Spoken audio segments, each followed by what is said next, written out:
तो अपनी पॉलिटी की सीरीज़ में ही अपना अगला लेक्चर जहाँ पे हम नागरिकता यानी कि सिटीज़नशिप की बात करने वाले हैं। मतलब कि कॉन्स्टिट्यूशन का पार्ट 2 और उसमें आर्टिकल 5 से लेके आर्टिकल 11 तक जो प्रोविजंस हैं, साथ में citizenship act 1955, citizenship amendment act 1985, citizenship amendment act 2019, उसके अलावा ओवरसीज़ सिटीज़नशिप ऑफ इंडिया, उसका card, registration, rights and termination, इन सब मसलों के ऊपर हम बात करने वाले हैं इस पर्टिकुलर लेक्चर में। तो सबसे पहले कुछ पर्टिकुलर कीवर्ड्स के साथ यहाँ पे शुरुआत करेंगे, जो कि पॉलिटिकल साइंस के हिसाब से काफ़ी इंपॉर्टेंट है। सबसे पहले वर्ड आता है सिटीजनशिप। अभी जो वर्ड नागरिकता है, यह हमारे कॉन्स्टिट्यूशन में कई बार मेंशन तो किया गया है, लेकिन इसकी जो डेफिनेशन है, वो कहीं पे भी नहीं दी गई कि मतलब ये सिटीजनशिप का मतलब क्या होता है। तो अगर हम गौर करें पॉलिटिकल साइंस के कॉन्सेप्ट पे, तो सिटीजनशिप का मतलब होता है एक देश की, एक सोसाइटी की आपको लीगल मेंबरशिप मिल रही है। जैसा आपने देखा होगा ना कि हम अलग-अलग मेंबरशिप्स ले लेते हैं, स्विगी मेंबरशिप ले ली, ज़ोमैटो गोल्ड मेंबरशिप ले ली, तो उसमें क्या होता है कि जो खाना आएगा उसमें कुछ बेनिफिट पॉइंट्स वगैरह मिल जाएँगे। एचडीएफसी एक्सिस के कार्ड की मेंबरशिप ले ली तो उसमें कुछ ऐसे कैशबैक वगैरह मिल जाएगा। मतलब कि अगर आपको एक संस्था की मेंबरशिप मिल रही है तो आपको कुछ बेनिफिट्स मिलेंगे। सिमिलरली सिटीजनशिप जो है वो एक देश की मेंबरशिप होती है, जहाँ पे अगर आप उसके मेंबर हैं तो आपको काफ़ी सारे सिविल और पॉलिटिकल राइट्स मिलते हैं। मतलब कि जो अलग-अलग अधिकार होते हैं, right to life, right to liberty, right to freedom of religion, cultural educational rights, इस तरीके से काफ़ी सारे अधिकार मिलते हैं। साथ में जो भी उस राज्य के पॉलिटिकल प्रोसेसेस होते हैं, प्रधानमंत्री को चुनना, मुख्यमंत्री को चुनना, governor, president, vice president, Lok Sabha, Vidhan Sabha, ये सब के मेंबर्स को चुनना, उसमें भी आपकी एक्टिव भागीदारी होगी। तो ऐसे में नागरिकता जो है, वो आपको ये इनेबल करती है कि आप जिस भी सोसाइटी, जिस भी स्टेट के मेंबर हैं, वहाँ पे आप एक्टिवली अलग-अलग प्रोसेसेस में पार्टिसिपेट कर पा रहे हैं। लेकिन हमारे को ये पता है कि जहाँ पे हमारे को अधिकार मिलते हैं, उसी के साथ हमारे को रिस्पॉन्सिबिलिटीज़ भी मिलती हैं। मतलब कि ऐसा कोई देश नहीं है जहाँ पे सिर्फ़ आपको अधिकार मिलें और कर्तव्य ना मिलें। मतलब कि राइट्स और रिस्पॉन्सिबिलिटीज़ हमेशा हैंड इन हैंड चलते हैं। ऐसे में आपको जो अधिकार मिल रहे हैं, उसके सामने आपको कुछ रिस्पॉन्सिबिलिटीज़ भी मिलेंगी कि आप टैक्स भरिए टाइम पे, देश को डिफेंड करिए, फंडामेंटल ड्यूटीज़ को फ़ॉलो करिए। मतलब कि अगर आप एक पर्टिकुलर स्टेट, एक पर्टिकुलर समाज, एक पर्टिकुलर देश के फुल मेंबर हैं, तो आपको राइट्स के साथ-साथ वहाँ पे कुछ रिस्पॉन्सिबिलिटीज़ भी मिलेंगी। ऐसे में आपको ये समझना है कि सिटीज़नशिप की सबसे महत्वपूर्ण बात ये होती है कि आपके पास एक आइडेंटिटी है। आप इमेजिन करिए कि आज आपके पास पासपोर्ट है। आप जापान से लेके ऑस्ट्रेलिया, रशिया से लेके यूएस जहाँ जाना चाहते हो, आप भारत के पासपोर्ट पे जा सकते हो। आप वहाँ पे एम्बेसी में और ये इमिग्रेशन में अपना पासपोर्ट दिखाओगे तो वो लोग समझ जाएँगे कि हाँ, ये भारत से आया हुआ व्यक्ति है। लेकिन एक सिनेरियो इमेजिन करिए कि आपके पास कोई पासपोर्ट नहीं है। अगर आपके पास पासपोर्ट नहीं है, आपको कोई एयरपोर्ट पे घुसने भी नहीं देगा, कोई अपनी ज़मीन पे लैंड भी नहीं होने देगा, कोई अपने देश के अंदर घुसने भी नहीं देगा। कहने का मतलब है कि ये जो पासपोर्ट और ये जो देश की आइडेंटिटी होती है, ये बहुत ज़रूरी होती है हमारे फ्री मूवमेंट के लिए। तो ऐसे में नागरिकता जो है, वो हमारे को कई सारे बेनिफिट्स देती है in terms of rights, political participation, identity. उसके सामने कुछ ज़िम्मेदारियाँ होती हैं कि देश के रिस्पॉन्सिबल नागरिक की तरह हमारे को इस देश में क्या-क्या करना है। तो ये है वर्ड सिटीज़न। सिटीज़न का ऑपोज़िट होता है एलियन। एलियन का मतलब होता है कि आप एक देश के नागरिक नहीं हो। आप एक देश में या तो घूमने आए हो, पढ़ने आए हो, थोड़े समय के लिए नौकरी करने आए हो, मतलब कि आप नागरिक नहीं हो। फॉर एग्ज़ाम्पल निक जोनस का एग्ज़ाम्पल ले लेते हैं कि निक जोनस वैसे तो अमेरिका रहते हैं, लेकिन अभी इधर अंबानी के बेटे की शादी है तो वो इधर गाना-वाना गाने आए, तो निक जोनस उस समय के लिए भारत में कौन हो गए? एलियन।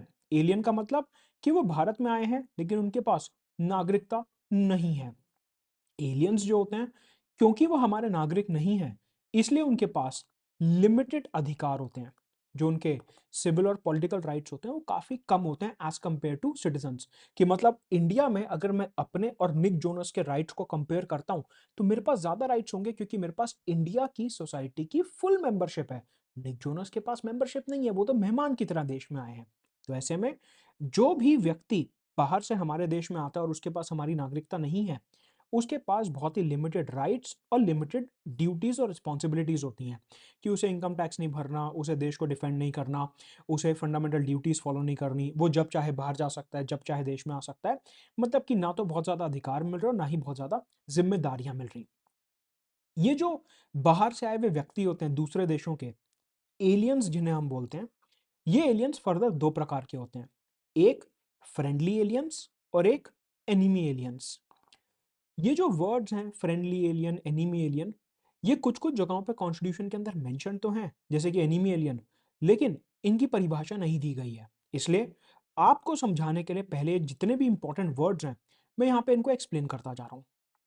तो ये जो बाहर से आए हुए व्यक्ति होते हैं, बाहर से आए हुए लोग होते हैं, जिन्हें हम एलियंस बोलते हैं, ये 2 प्रकार के होते हैं, फ्रेंडली और एनिमी।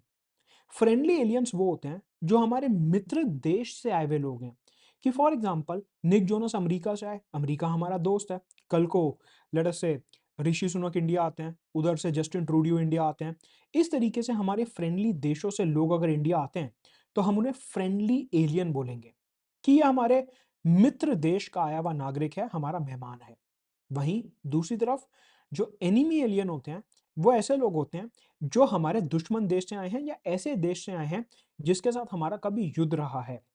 भारत सरकार ने, मिनिस्ट्री ऑफ होम अफेयर्स ने ये बोला हुआ है कि आज की तारीख में चाइना और पाकिस्तान से आए हुए जो लोग हैं, वो हमारे एनिमी एलियंस कहलाएंगे। मतलब कि ये ऐसे दो देश हैं, चाइना और पाकिस्तान, जिनके साथ हमारी वॉर हो चुकी है और वहां से भारत में आए हुए लोग एनिमी एलियंस कहलाएंगे। बाकी जितने भी देशों से लोग आ रहे हैं, Germany, UK, France, Iceland, Denmark, ये सब फ्रेंडली एलियंस कहलाएंगे। अगर हम फ्रेंडली और एनिमी एलियंस को कंपेयर करते हैं, तो एनिमी एलियंस के पास फ्रेंडली एलियंस के कंपैरिजन में हमारे यहाँ और भी कम अधिकार होते हैं। इसकी ज़्यादा बात मैं आर्टिकल 20 से 22 के बीच में करूंगा, जब मैं आपको राइट टू अरेस्ट और प्रिवेंटिव डिटेंशन की बात बताऊंगा आर्टिकल 22 के अंदर स्पेसिफिकली, तो मैं ज़्यादा डिटेल में इसकी बात करूंगा। लेकिन अभी क्योंकि हम ये पॉलिटिकल साइंस का कॉन्सेप्ट समझ रहे हैं, नागरिकता का, तो आपको ये समझना है कि सबसे ज़्यादा राइट्स जो होते हैं वो सिटीजन्स के पास होते हैं, और सिटीजन से कम राइट्स होते हैं एलियंस के पास। एलियंस में भी जो फ्रेंडली एलियंस होते हैं उनके पास ज्यादा अधिकार हैं, और जो एनिमी एलियंस होते हैं उनके पास सबसे कम अधिकार होते हैं। तो ये कुछ हमारी हायरार्की बनती है। प्रीलिम्स में आपको सीधा पूछेगा कि अरेंज करिए इन्हें असेंडिंग या डिसेंडिंग ऑर्डर में, कि किसके पास कितने ज्यादा राइट्स होते हैं, तो अपना ये एक हायरार्की यहाँ पे बनेगी। तो हमने समझा citizens, aliens, enemy aliens, friendly aliens कौन होते हैं। अब थोड़े से और टर्मिनोलॉजी समझते हैं। पर्टिकुलरली एक वर्ड है रेजिडेंस। ये वर्ड आपने बहुत सुना होगा, रेजिडेंस। रेजिडेंस का मतलब होता है कि आप हाल फिलहाल में कहां पे रह रहे हैं। आप अभी जहां पे रह रहे हैं, उस जगह को हम रेजिडेंस बोलते हैं। एक व्यक्ति के मल्टीपल रेजिडेंस हो सकते हैं, कि फॉर एग्जांपल अंबानी का एक रेजिडेंस बॉम्बे में होगा, एक नवी मुंबई में होगा, एक जामनगर में होगा, एक अहमदाबाद में होगा, एक दिल्ली में होगा, एंड सो ऑन। मतलब कि एक व्यक्ति के multiple multiple residences, multiple multiple घर पॉसिबल हैं, और वो जिस घर में चाहें वहां पर रह सकते हैं। रेजिडेंस का बेसिकली मतलब होता है कि आज की तारीख में आप कहां पर रह रहे हैं। वो घर आपका टेम्परेरी घर भी हो सकता है, और वो आपका एक परमानेंट घर भी हो सकता है। कि फॉर एग्जाम्पल आप वैसे तो पटना रहते हैं, लेकिन जॉब के सिलसिले में आप बॉम्बे गए, तो अभी आपके दो रेजिडेंस हो गए। एक आपका बॉम्बे वाला घर जो आपने किराए पे लिया हुआ है, और एक आपका पटना वाला घर जो आपका पेरेंट्स का घर है। तो ऐसे में आपके दो रेजिडेंस हो गए, लेकिन अभी आप कहाँ रह रहे हो, बॉम्बे में रह रहे हो। तो रेजिडेंस एक टेम्परेरी कॉन्सेप्ट होता है कि आप कहां पे रह रहे हो इस समय के लिए, और मल्टीपल रेजिडेंसेस पॉसिबल होते हैं। इसका उल्टा होता है डोमिसाइल। ये जो वर्ड डोमिसाइल है, ये कॉन्स्टिट्यूशन में कई जगह पे मेंशन किया गया है, हम देखेंगे आर्टिकल 5 में भी मेंशन किया गया है, बताऊंगा आपको। लेकिन इस शब्द का मीनिंग और डेफिनेशन कहीं नहीं दिया हुआ। डोमिसाइल का मतलब होता है, अच्छा, ये जो सारे शब्द और मीनिंग्स मैं आपको बता रहा हूं, ये आपको लक्ष्मीकांत और डीडी बसु दोनों में नहीं मिलेंगे। ये मैंने प्रॉपर रिसर्च करके यहाँ पे आपके लिए लिखा है। इसका नोट्स पीडीएफ में आपको दे दूंगा, तो इसके नोट्स आप मत बनाना, इसका पीडीएफ में आपको दे दूंगा।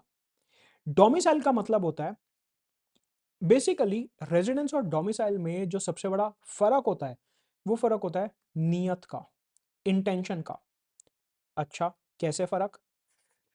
रेजिडेंस का मतलब है कि आप अभी कहां पे रह रहे हो, और आपके मल्टीपल रेजिडेंसेस पॉसिबल हैं।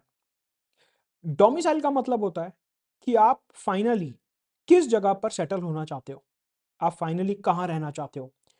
कि सपोज करो आपने चेन्नई में रह लिया, बॉम्बे में रह लिया, मद्रास में रह लिया, बैंगलोर में रह लिया, दिल्ली में रह लिया, कलकत्ता में रह लिया, लेकिन फाइनली आपने कहा कि मेरा घर तो मुंगेर जिले में है बिहार के, मैं तो वहीं पे जाके रहूंगा।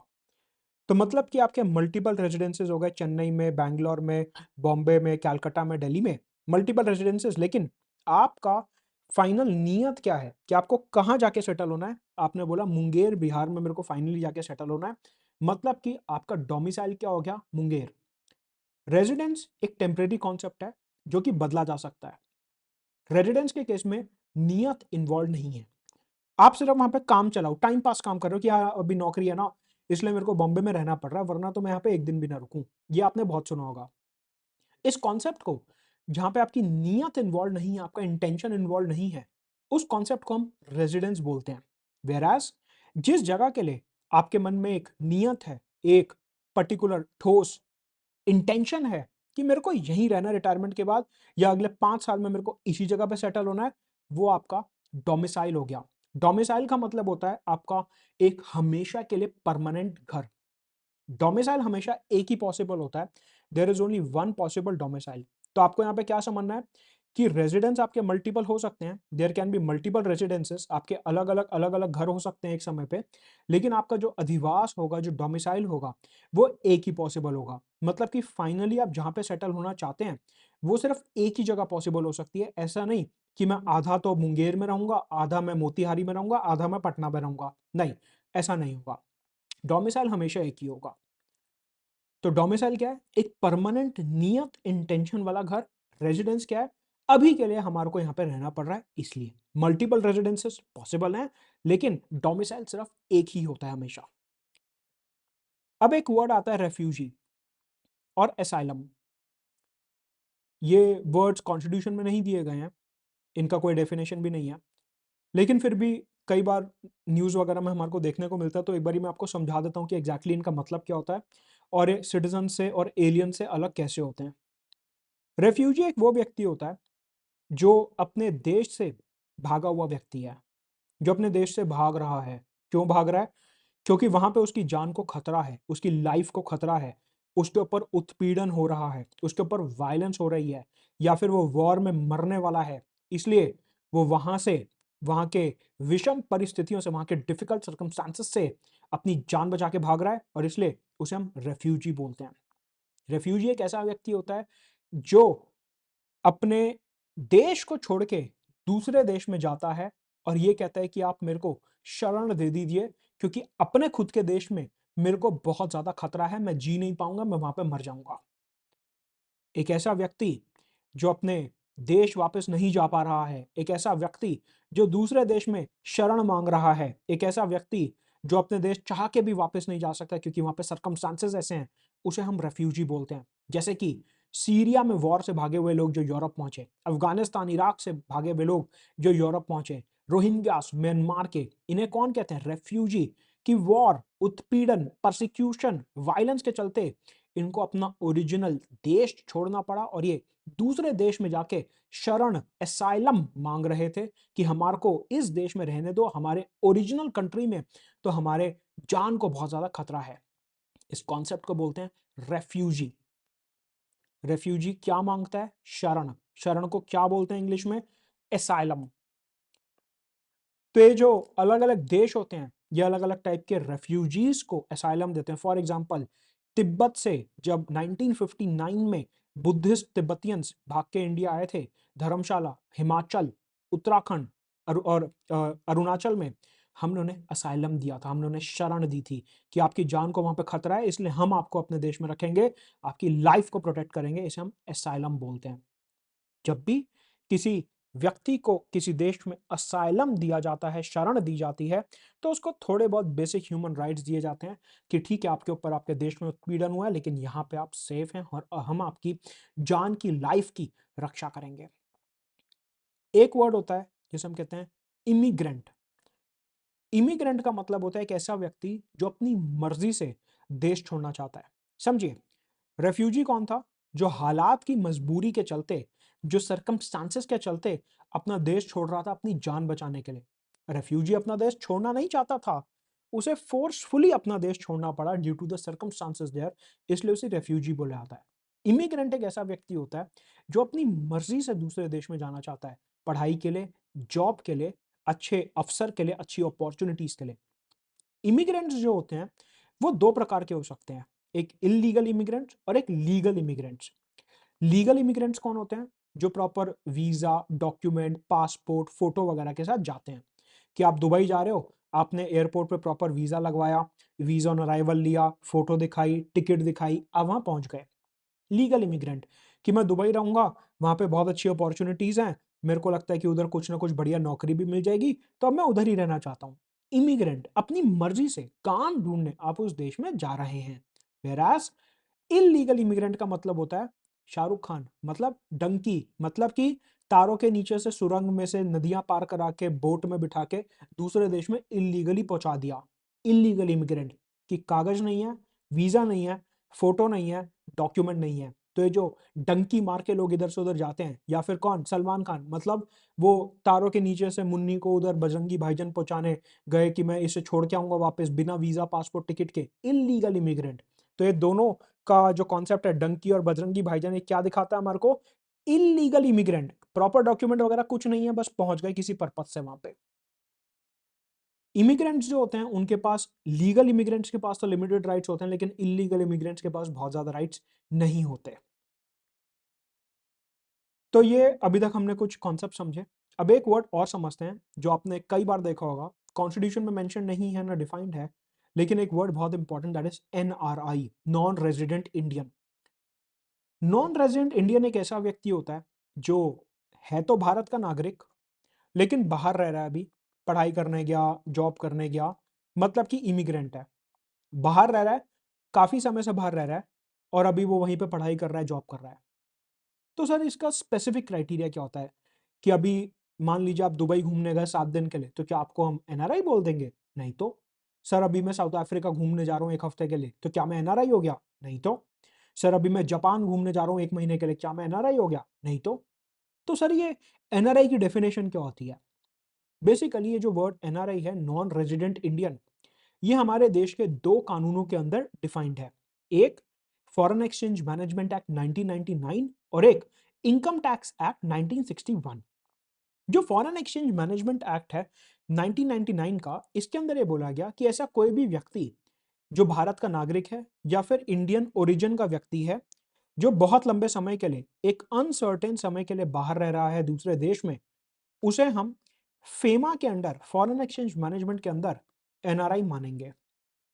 वेराज इनकम टैक्स एक्ट 1961 के अंदर अगर एक व्यक्ति दूसरे देश में रह रहा है 182 डेज से ज्यादा के लिए, तो उसे हम इनकम टैक्स एक्ट के अंदर एनआरआई मानेंगे। तो फॉरेन एक्सचेंज मैनेजमेंट एक्ट के अंदर कोई स्पेसिफिक टाइम लिमिट नहीं दी गई है। यहां पे बस ये लिखा है कि एक व्यक्ति जो अनिश्चित काल के लिए, जो अनसर्टेन ड्यूरेशन के लिए बाहर रह रहा है, उसे एनआरआई बोल देंगे। लेकिन इनकम टैक्स एक्ट के लिए बोला गया कि एक व्यक्ति जो 182 डेज एक फाइनेंशियल ईयर में, मतलब कि 1 अप्रैल से लेकर 31 मार्च के बीच में जो व्यक्ति 182 डेज से ज्यादा के लिए बाहर रह रहा है, उसको इनकम टैक्स एक्ट के अंदर एनआरआई घोषित कर दिया जाएगा। तो ये एनआरआई की डेफिनेशन हो गई, राइट। तो अब ऐसे में सवाल उठता है कि ये जो सिटीजन्स होते हैं और जो एलियंस होते हैं, सिटीजन जिनके पास इंडिया की फुल मेंबरशिप है, और एलियंस जैसे कि निक जोनस का एग्जांपल मैंने दिया, फ्रेंडली एलियन या एनिमी एलियन, जिनके पास भारत की पूरी नागरिकता नहीं है और जो कुछ समय के लिए सिर्फ भारत में आए हुए हैं। तो इनके जो अधिकार होते हैं उनमें क्या डिफरेंस है, एक एक करके सबसे पहले प्रीलिम्स के पॉइंट ऑफ व्यू से वो समझते हैं। देखिए, हमारे कॉन्स्टिट्यूशन के अंदर कुछ ऐसे फंडामेंटल राइट्स दिए हुए हैं जो सिर्फ और सिर्फ सिटीजन्स को अवेलेबल हैं, जो कि एलियंस को, मतलब कि दूसरे देशों के नागरिकों को हमारे देश में नहीं मिलेंगे। उसमें सबसे पहला आर्टिकल आता है, article 15 of the Indian constitution, that is prohibition of discrimination on the grounds of religion, race, caste, sex, place of birth. मतलब कि आप अगर ये बोल रहे हो कि हमारे देश में डिस्क्रिमिनेशन नहीं होना चाहिए, भेदभाव नहीं होना चाहिए जात के आधार पर, नस्ल के आधार पर, धर्म के आधार पर, तो ये जो पर्टिकुलर क्लॉज है, ये जो पर्टिकुलर फंडामेंटल राइट है, ये सिर्फ सिटीजन्स को अवेलेबल है।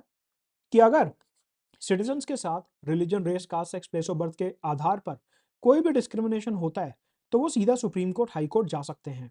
वेराज इस आर्टिकल के अंदर प्रोटेक्शन फॉरेनर्स को, एलियंस को अवेलेबल नहीं है। कि मतलब कल को अगर निक जोनस जो कि एलियन है, वो इंडिया आते हैं और उनके साथ कोई डिस्क्रिमिनेशन होता है, तो बिल्कुल वो पुलिस में जाके एफआईआर तो लिखवा सकते हैं, लेकिन आर्टिकल 15 का प्रयोग करके सीधा वो सुप्रीम कोर्ट, हाई कोर्ट नहीं जा सकते कि मेरा आर्टिकल 15 वायलेट हुआ है। क्यों? क्योंकि निक जोनास, क्योंकि वो भारतीय नागरिक नहीं है, इसलिए उन्हें आर्टिकल 15 की प्रोटेक्शन नहीं मिलेगी। तो ये पर्टिकुलर फंडामेंटल राइट एक्सक्लूसिवली सिर्फ और सिर्फ भारतीय नागरिकों को अवेलेबल है। Similarly article 16 of the Indian constitution जो ये बोलता है कि सरकारी नौकरियों के मामले में सारे भारतीयों को बराबर के अवसर मिलेंगे, IAS, IPS, SSC, RRB, NTPC etcetera, ये जो सरकारी नौकरियां होती हैं इनमें सभी भारतीय नागरिकों को बराबर के अवसर मिलेंगे। ये पर्टिकुलर फंडामेंटल राइट फॉरेनर्स को, एलियंस को अवेलेबल नहीं है। तो कल को निक जोनस के दिमाग में आए कि मैं यूपीएससी का एग्जाम देना चाहता हूं, तो वो नहीं दे सकते। क्यों? क्योंकि आर्टिकल 16 के अंदर उनको इक्वालिटी ऑफ अपॉर्चुनिटी अवेलेबल नहीं है, उनके साथ डिस्क्रिमिनेशन किया जा सकता है कि नहीं हम आपको नंबर नहीं देंगे, आपका कट ऑफ भले ही क्लियर हो रहा हो, हम आपको मेंस में नहीं बैठने देंगे। और वो इस केस में कुछ नहीं कर सकते। क्यों? क्योंकि निक जोनस को आर्टिकल 16 यहाँ पे नहीं मिलेगा, क्योंकि वो भारतीय नागरिक नहीं है। और ये हम कौन से अधिकार देख रहे हैं? ये हम सिर्फ वो अधिकार देख रहे हैं जो एक्सक्लूसिवली इंडियन सिटीजन्स को अवेलेबल है। सिमिलरली आर्टिकल 19 के अंदर जो 6 फ्रीडम्स दी गई हैं, वो भी सिर्फ और सिर्फ भारतीय नागरिकों को अवेलेबल है। कौन सी freedom? Freedom of speech and expression, जो बोलना चाहे, यूट्यूब वीडियो बनाना चाहे, एडिटोरियल लिखना चाहे, जो आर्टिकल मैगजीन लिखना चाहे वो कर सकते हैं। मूवी, डॉक्यूमेंट्री, गाना, dance etcetera, freedom of speech and expression सिर्फ नागरिकों को मिला हुआ है। साथ में आपको freedom to form association, political party वगैरह बनाना, कोऑपरेटिव सोसाइटी बनाना, assemble peacefully without arms, movement throughout territory of India, की पूरे हिंदुस्तान में कहीं भी घूम सकते हो, कहीं भी रह सकते हो और कोई भी प्रोफेशन फॉलो कर सकते हो। इस प्रकार की जो 6 फ्रीडम्स हैं आर्टिकल 19 के अंदर, ये हमारे देश के नागरिकों का एक्सक्लूसिव राइट है। मतलब कि कल को डेविड बेकम या राफेल नडाल इंडिया के बोलते हैं कि अभी हम ऐसा-ऐसा कुछ मूवी बनाना चाहते हैं, हम ऐसी कोई अखबार शुरू करना चाहते हैं, हम पूरे देश में घूमना चाहते हैं, उनको लिमिटेड राइट्स मिलेंगे। उनको आर्टिकल 19 के अंदर सारे राइट्स नहीं मिलेंगे। मतलब कि भारतीय नागरिकों के पास ज़्यादा अधिकार अवेलेबल हैं, एक्सक्लूसिव राइट्स अवेलेबल हैं, व्हेयरएज़ जो एलियंस हैं, जो फॉरेनर्स हैं, उनको इसके अंदर कंप्लीट प्रोटेक्शन नहीं मिलेगा। सिमिलरली आर्टिकल 29 और आर्टिकल 30 के अंदर जो कल्चरल और एजुकेशनल राइट्स दिए हुए हैं, basically minority educational institutions, minority schools, minority colleges, इस प्रकार के जो अधिकार दिए हुए हैं आर्टिकल 29 और 30 में, वो भी सिर्फ इंडियन सिटीजन्स को मिलेंगे, एलियंस को, फॉरेनर्स को नहीं मिलेंगे। तो क्रक्स ये निकलता है कि हमने सबसे पहले इस लेक्चर में क्या सीखा था कि भारतीय नागरिक जो होते हैं उनके पास ज्यादा अधिकार होते हैं एज कंपेयर टू एलियंस। वो बात यहां से प्रूव होती है कि आर्टिकल 15, 16, 19, 29 और 30, ये 5 ऐसे फंडामेंटल राइट्स हैं जो सिर्फ भारतीय नागरिकों को मिलेंगे, एलियंस, फॉरेनर्स को नहीं मिलेंगे। ऐसे में कॉन्स्टिट्यूशन से अगर थोड़ा-सा बाहर आते हैं, फंडामेंटल राइट्स पार्ट 3 से थोड़ा-सा बाहर आते हैं और कॉन्स्टिट्यूशन के दूसरे प्रोविजंस और दूसरे रिप्रेजेंटेशन ऑफ पीपल एक्ट और बाकी लॉज के ऊपर अगर नजर डालें, तो हमारे को ये दिखता है कि राइट टू वोट सिर्फ नागरिकों को मिलेगा। अगर आप इलेक्शंस कंटेस्ट करना चाहते हो, तो वो भी सिर्फ नागरिकों को मिलेगा। इसके अलावा अगर आप कोई ऑफिस होल्ड करना चाहते हो, जैसे कि प्रेसिडेंट, वाइस प्रेसिडेंट, गवर्नर, जजेस, एमपी, एमएलए, लोकसभा, राज्यसभा, विधानसभा, Vidhan Parishad, ministers, chief minister, prime minister, cabinet minister, attorney general, controller, auditor general, advocate general, इस तरीके का अगर आप कोई भी ऑफिस होल्ड करना चाहते हो, तो आप नागरिक हो तभी आप होल्ड कर सकते हो। अगर आप एलियन हो, फॉरेनर हो, आप ये ऑफिसेस होल्ड नहीं कर सकते। मतलब कि निक जोनस, डेविड बेकम, इस टाइप के लोग अगर इंडिया आते हैं, तो वो हमारे राष्ट्रपति, वाइस प्रेसिडेंट, गवर्नर, इन सब चीजों के लिए चुनाव नहीं लड़ सकते। तो हमने क्या समझा था? हमने ये समझा था कि कुछ ऐसे अधिकार होते हैं, फंडामेंटल राइट्स और लीगल कॉन्स्टिट्यूशनल राइट्स, जो सिर्फ नागरिकों को मिलते हैं। साथ में कुछ ऐसी ड्यूटीज भी होती हैं जो सिर्फ नागरिकों के लिए अवेलेबल होती हैं। मैंने आपको क्या बताया था कि राइट्स और रिस्पॉन्सिबिलिटीज हमेशा साथ में चलते हैं। ऐसे में अगर नागरिकों को कुछ एक्स्ट्रा राइट्स मिल रहे हैं, तो उन्हें कुछ एक्स्ट्रा ड्यूटीज और रिस्पॉन्सिबिलिटीज भी मिलेंगी। ऐसे में हमारे को ये समझ आता है कि भारतीय नागरिकों के पास कुछ एक्स्ट्रा ड्यूटीज हैं। सबसे पहले पार्ट 4A आर्टिकल 51A के अंदर दी गई फंडामेंटल ड्यूटीज, जो हमारी फंडामेंटल ड्यूटीज हैं, वो नागरिकों के लिए नहीं है, वो सिर्फ नागरिकों के लिए है, वो फॉरेनर्स के लिए नहीं है। जो हमारी फंडामेंटल ड्यूटीज हैं, they are not for foreigners, they are only for Indian citizens, right. Taxation हो गया, इनकम टैक्स टाइम पे भरना हो गया, कंट्री को डिफेंड करना हो गया, national anthem, national symbols, national emblem, national song, इस टाइप के जो हमारे नेशनल सिंबल्स हैं उनको प्रोटेक्ट और ऑनर करने की जो रिस्पॉन्सिबिलिटी है वो भी हमारी है। मतलब कि जो एलियंस और फॉरेनर्स हैं उनके पास ये कर्तव्य और ये जिम्मेदारियां भी नहीं है जो भारतीय नागरिकों के पास हैं। तो हमें ये समझ आता है कि अगर हमारे पास एक स्टेट, सोसाइटी, नेशन की फुल मेंबरशिप है तो हमारे को कुछ कर्तव्य और कुछ अधिकार दोनों ही चीजें साथ में मिलती हैं। अब समझते हैं एक concept, that is the concept of single citizenship. Single citizenship एक ऐसा कॉन्सेप्ट है जो दो मायने में इंटरप्रेट किया जा सकता है। सबसे पहले सिंगल सिटीजनशिप का मतलब ये होता है कि हमारे देश में सिर्फ एक नागरिकता है। मतलब कि हमारे यहाँ स्टेट्स और नेशन की अलग अलग सिटीजनशिप नहीं है, हमारे यहाँ सिर्फ एक सिटीजनशिप है, दैट इज इंडियन सिटीजनशिप। अगर आप भारत के नागरिक हो, उत्तर प्रदेश, बिहार, तमिलनाडु, केरला, मिजोरम, आप कहीं भी रह सकते हो। मतलब कि आपको अलग अलग स्टेट से सिटीजनशिप का अप्रूवल लेने की जरूरत नहीं है। ये हो गया एक तरीका इसे देखने का। दूसरा तरीका यह है सिंगल सिटीजनशिप को देखने का कि हमारे यहाँ ये बोला जाता है कि आप अगर इंडिया के नागरिक हो तो सिर्फ इंडिया के नागरिक रहोगे। अगर आप किसी और देश के नागरिक हो तो आपको भारत की नागरिकता नहीं मिल सकती, मतलब कि सिंगल सिटीजनशिप। तो ये जो कॉन्सेप्ट है एक एकल नागरिकता का, इसको आप दो तरीके से इंटरप्रेट कर सकते हो। एक, दूसरे देश की नागरिकता नहीं लेनी है। दूसरा, किसी भी राज्य से परमिशन या सिटीजनशिप लेने की जरूरत नहीं है। ये जो पूरा सिंगल सिटीजनशिप का कॉन्सेप्ट है हमने कनाडा से बोरो करा था, और इसका पर्पस ये था कि हम सिंगल सिटीजनशिप के माध्यम से अपने नागरिकों को इक्वालिटी देना चाहते थे। इक्वालिटी का मतलब है कि हमारे यहाँ सभी को ऐसा महसूस होना चाहिए था कि वो सब बराबर हैं।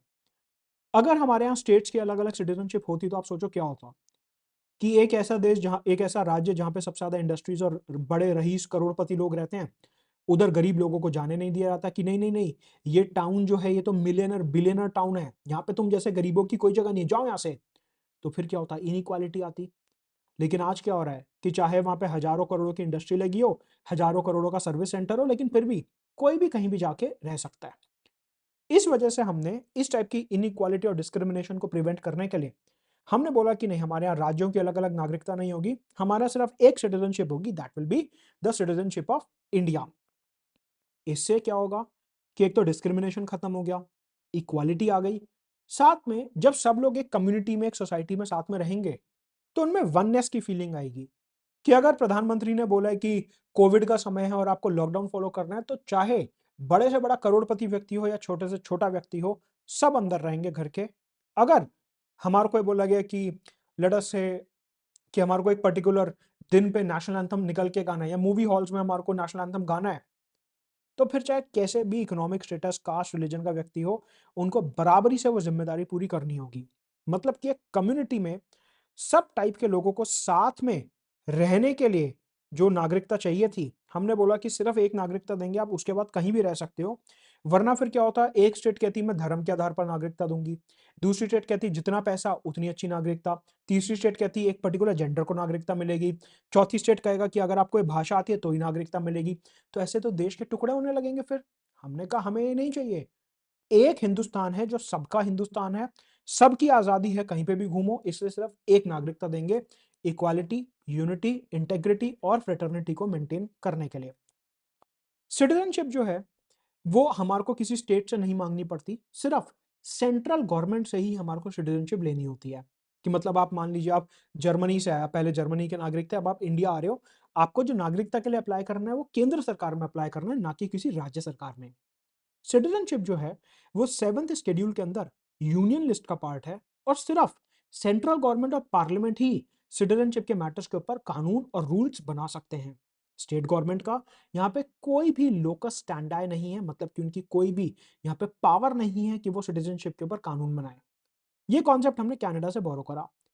वहीं दूसरी तरफ अगर कंपेयरिंग द कॉन्स्टिट्यूशंस के अंदर हम अमेरिका और ऑस्ट्रेलिया की बात करते हैं, तो वहां पे ड्यूअल सिटीजनशिप का कॉन्सेप्ट है कि अगर आप यूएस जा रहे हो तो आपको अमेरिका की सिटीजनशिप तो लेनी ही पड़ेगी, लेकिन फिर जिस राज्य में रह रहे हो वहां की भी नागरिकता लेनी पड़ेगी, जैसे कि फ्लोरिडा, न्यूयॉर्क, कैलिफोर्निया, एटसेट्रा। तो यूएस में ड्यूअल सिटीजनशिप है, तभी आपने देखा होगा वहां पे कि ये सैन फ्रांसिस्को बे एरिया, कैलिफोर्निया टाइप एरियाज जो होते हैं बड़े रईस एरियाज माने आते हैं, क्योंकि यहाँ पे पालो अल्टो हिल्स में ये मार्क जुकरबर्ग और इस टाइप के लोग रहते हैं। तो ऐसे में ये स्टेट जो हैं रईसों और गरीबों के बीच में थोड़ा बहुत डिस्क्रिमिनेशन उधर करते हैं सिटीजनशिप देने में। तो ऑस्ट्रेलिया यूएस टाइप देशों में आपको 2 बार नागरिकता लेनी पड़ेगी, एक देश की और एक वहां की स्टेट की, राइट।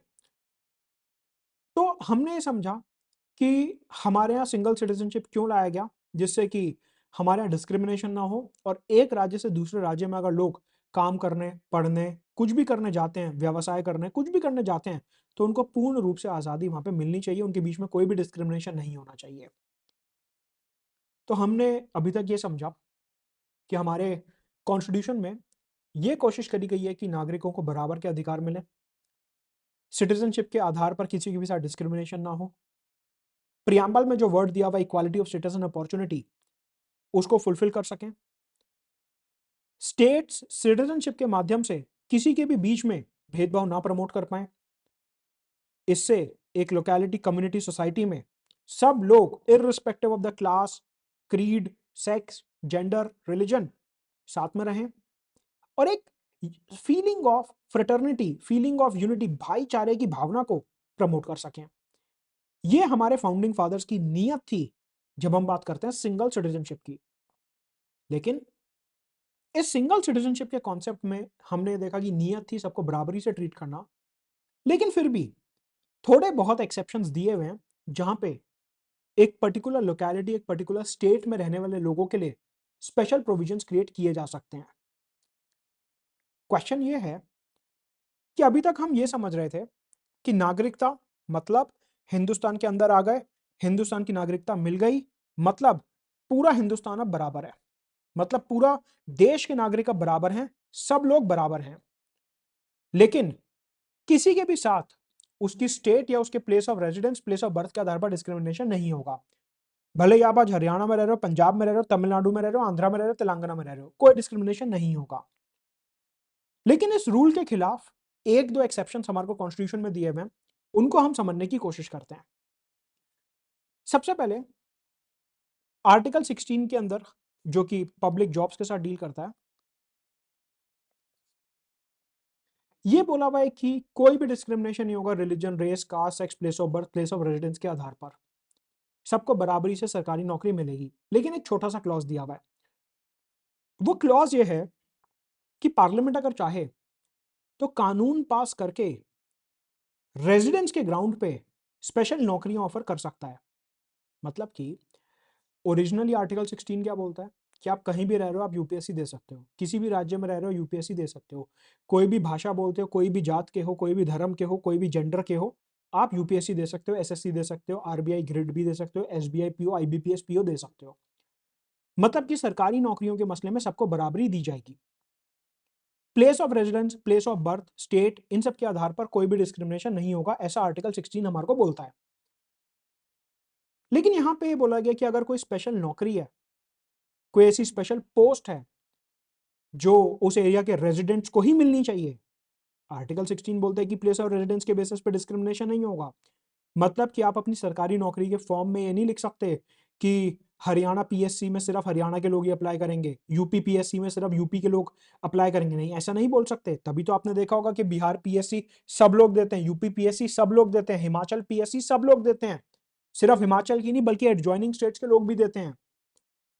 तो ऐसे में आर्टिकल 16 क्लियरली बोलता है कि place of residence, place of birth के आधार पर कोई भी डिस्क्रिमिनेशन नहीं होगा।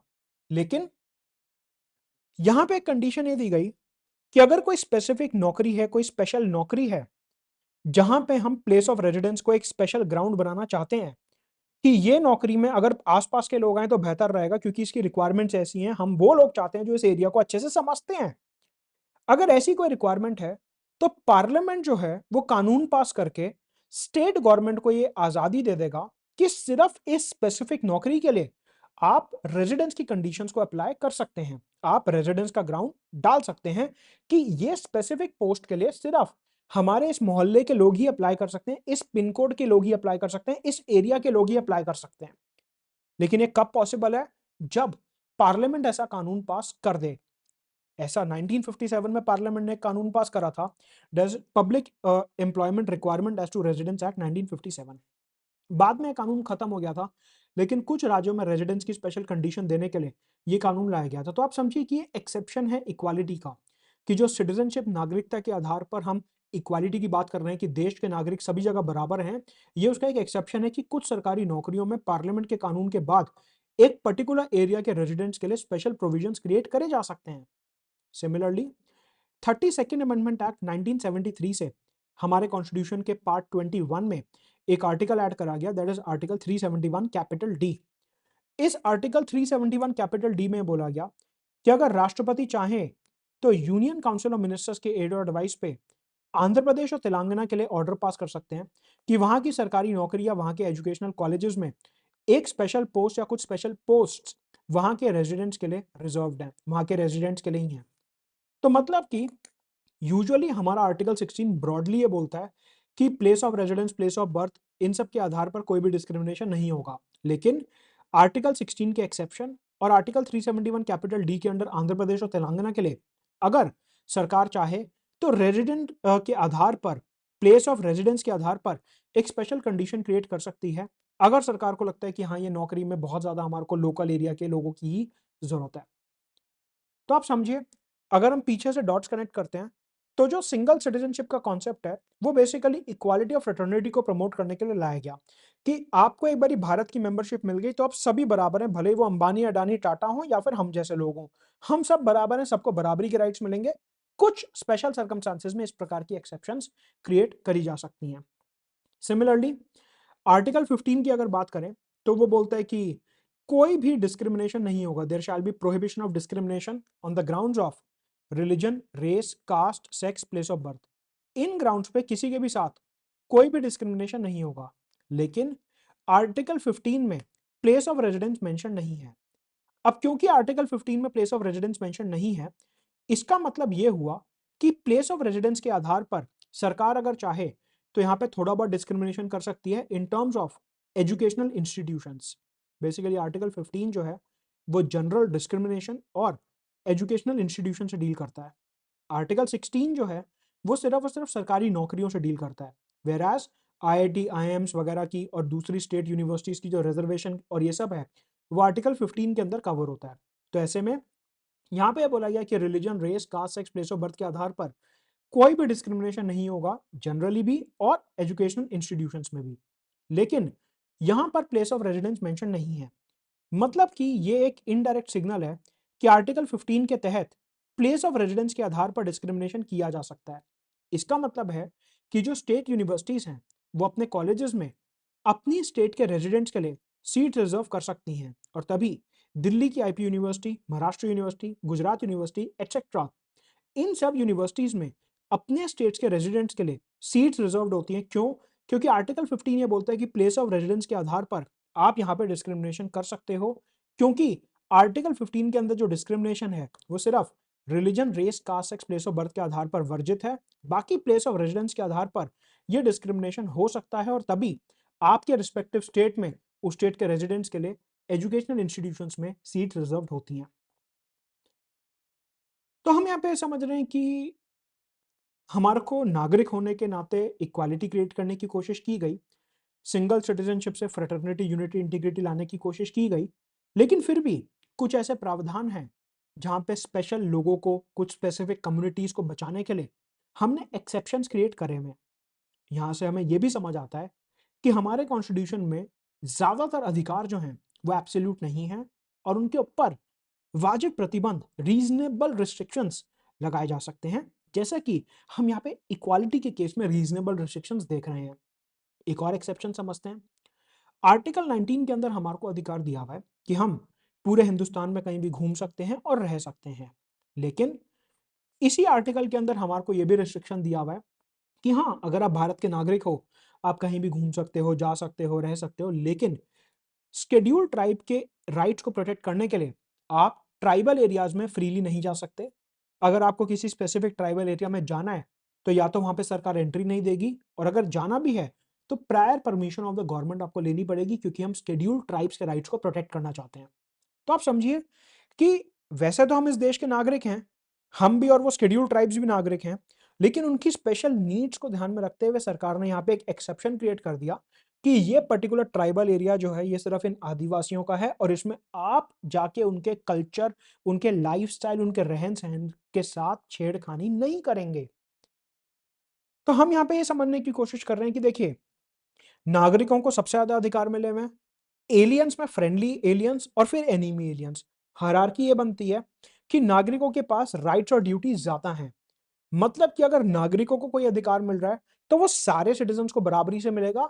बस कुछ एक्सेप्शंस क्रिएट करे हुए हैं स्पेसिफिक कम्युनिटीज, एरियाज और लोगों के लिए, क्योंकि हमारे फंडामेंटल राइट्स और दूसरे अधिकार जो हैं वो एब्सोल्यूट नहीं होते। सिमिलरली एक स्पेशल केस समझते हैं जम्मू एंड कश्मीर का। तो बेसिकली क्या था कि हमारे कॉन्स्टिट्यूशन में आर्टिकल 370 है, जो ये बोलता है कि सरकार अगर चाहे तो जम्मू कश्मीर के लिए स्पेशल प्रोविजंस क्रिएट कर सकती है। उसी स्पेशल प्रोविजंस का इस्तेमाल करते हुए 1954 में भारत के राष्ट्रपति ने यूनियन काउंसिल ऑफ मिनिस्टर्स के एडवाइस पे एक ऑर्डर पास करा था, जिसे हम कहते हैं the constitution application to Jammu and Kashmir order 1954।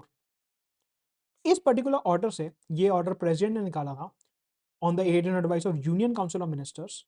और इस ऑर्डर के आधार पर हमारे कॉन्स्टिट्यूशन में एक आर्टिकल इंसर्ट किया गया, दैट इज आर्टिकल 35A। ये जो आर्टिकल 35A था, ये स्टेट गवर्नमेंट को पावर देता था कि वो जम्मू कश्मीर में एक स्पेसिफिक कैटेगरी ऑफ लोगों को डिफाइन कर पाए, that is permanent residents of Jammu and Kashmir. कि मतलब वो ये कहते थे कि हमारे यहाँ जो लोग रहते हैं, हमारे यहाँ जिनका घर है, जमीन है, हमारे यहाँ जो जनता रह रही है, हम उनको एक स्पेशल टैग देना चाहते हैं, हम उनको एक स्पेशल तरीके से रखना चाहते हैं, दैट इज परमानेंट रेजिडेंट्स। कि कौन यहाँ पे जमीन खरीद सकता है, कौन यहाँ पे पढ़ सकता है, कौन यहाँ पे सरकार की स्कीम्स का बेनिफिट उठा सकता है। इस तरीके से हम एक special class of people create करना चाहते हैं नोन एज परमानेंट रेजिडेंट्स। तो ऑर्डर ऑफ 1954 उसके तहत आर्टिकल 35A, उस 35A के अंदर जम्मू कश्मीर की स्टेट गवर्नमेंट को पावर दी गई कि वो अपने लोगों के राइट्स को प्रोटेक्ट करने के लिए, जम्मू कश्मीर के लोगों की एथनिसिटी को प्रोटेक्ट करने के लिए स्पेसिफिक कैटेगरी क्रिएट कर पाए, दैट इज परमानेंट रेजिडेंट्स। और उन परमानेंट रेजिडेंट्स को कुछ स्पेशल राइट्स दिए जाते थे। तभी अगर हिंदुस्तान के दूसरे हिस्से से लोग जम्मू कश्मीर जाते थे तो उनको वहां पे सारे अधिकार नहीं मिलते थे, क्योंकि वहां पे बाहर से आए लोगों के लिए जो राइट्स थे वो रिस्ट्रिक्टेड थे। वेराज जो जम्मू कश्मीर के ही परमानेंट रेजिडेंट थे उनको वहां पे ज्यादा अधिकार मिलते थे। इसलिए ये पर्टिकुलर कॉन्सेप्ट था वहां पे परमानेंट रेजिडेंट्स का। फिर 2019 में जब सरकार ने सोचा कि हमारे को ये special provisions of Jammu Kashmir जो है ये खत्म करने हैं, तो ऐसे में राष्ट्रपति ने यूनियन काउंसिल ऑफ मिनिस्टर्स के एडवाइस पे एक ऑर्डर निकाला, that is the constitution application to Jammu and Kashmir order 2019। 2019 के इस ऑर्डर के अंदर सबसे पहले ये बोला गया कि ये जो 1954 में हमने ऑर्डर पास करा था इसे हम खारिज करते हैं, इसे हम रिपील करते हैं, और अब से ये जो आर्टिकल 35A है इसको भी हम खारिज कर रहे हैं। मतलब कि 2019 में जब सरकार ने सोचा कि हमारे को जम्मू कश्मीर का स्पेशल प्रोविजन और स्पेशल स्टेटस खत्म करना है, तो राष्ट्रपति ने जो 2019 का ऑर्डर निकाला उसके तहत आर्टिकल 35A और ऑर्डर ऑफ 1954 खत्म कर दिया गया, और अब से जम्मू कश्मीर में कोई भी परमानेंट रेजिडेंट्स नहीं है। वहां पर ये जो अलग से डेफिनेशन है लोगों की परमानेंट रेजिडेंट्स, ये नहीं है। तो मतलब आप ये समझिए कि ये जो 2019 का ऑर्डर लाया गया, ये हमारे देश में और ज्यादा इक्वालिटी को प्रमोट करने के लिए लाया गया।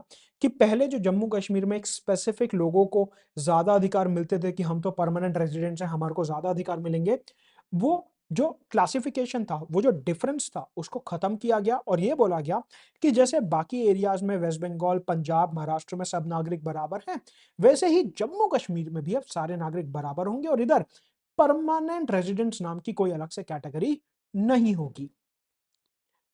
तो ये कुछ बेसिक टर्म्स और इंट्रोडक्शन था जो हमने अभी तक देखा।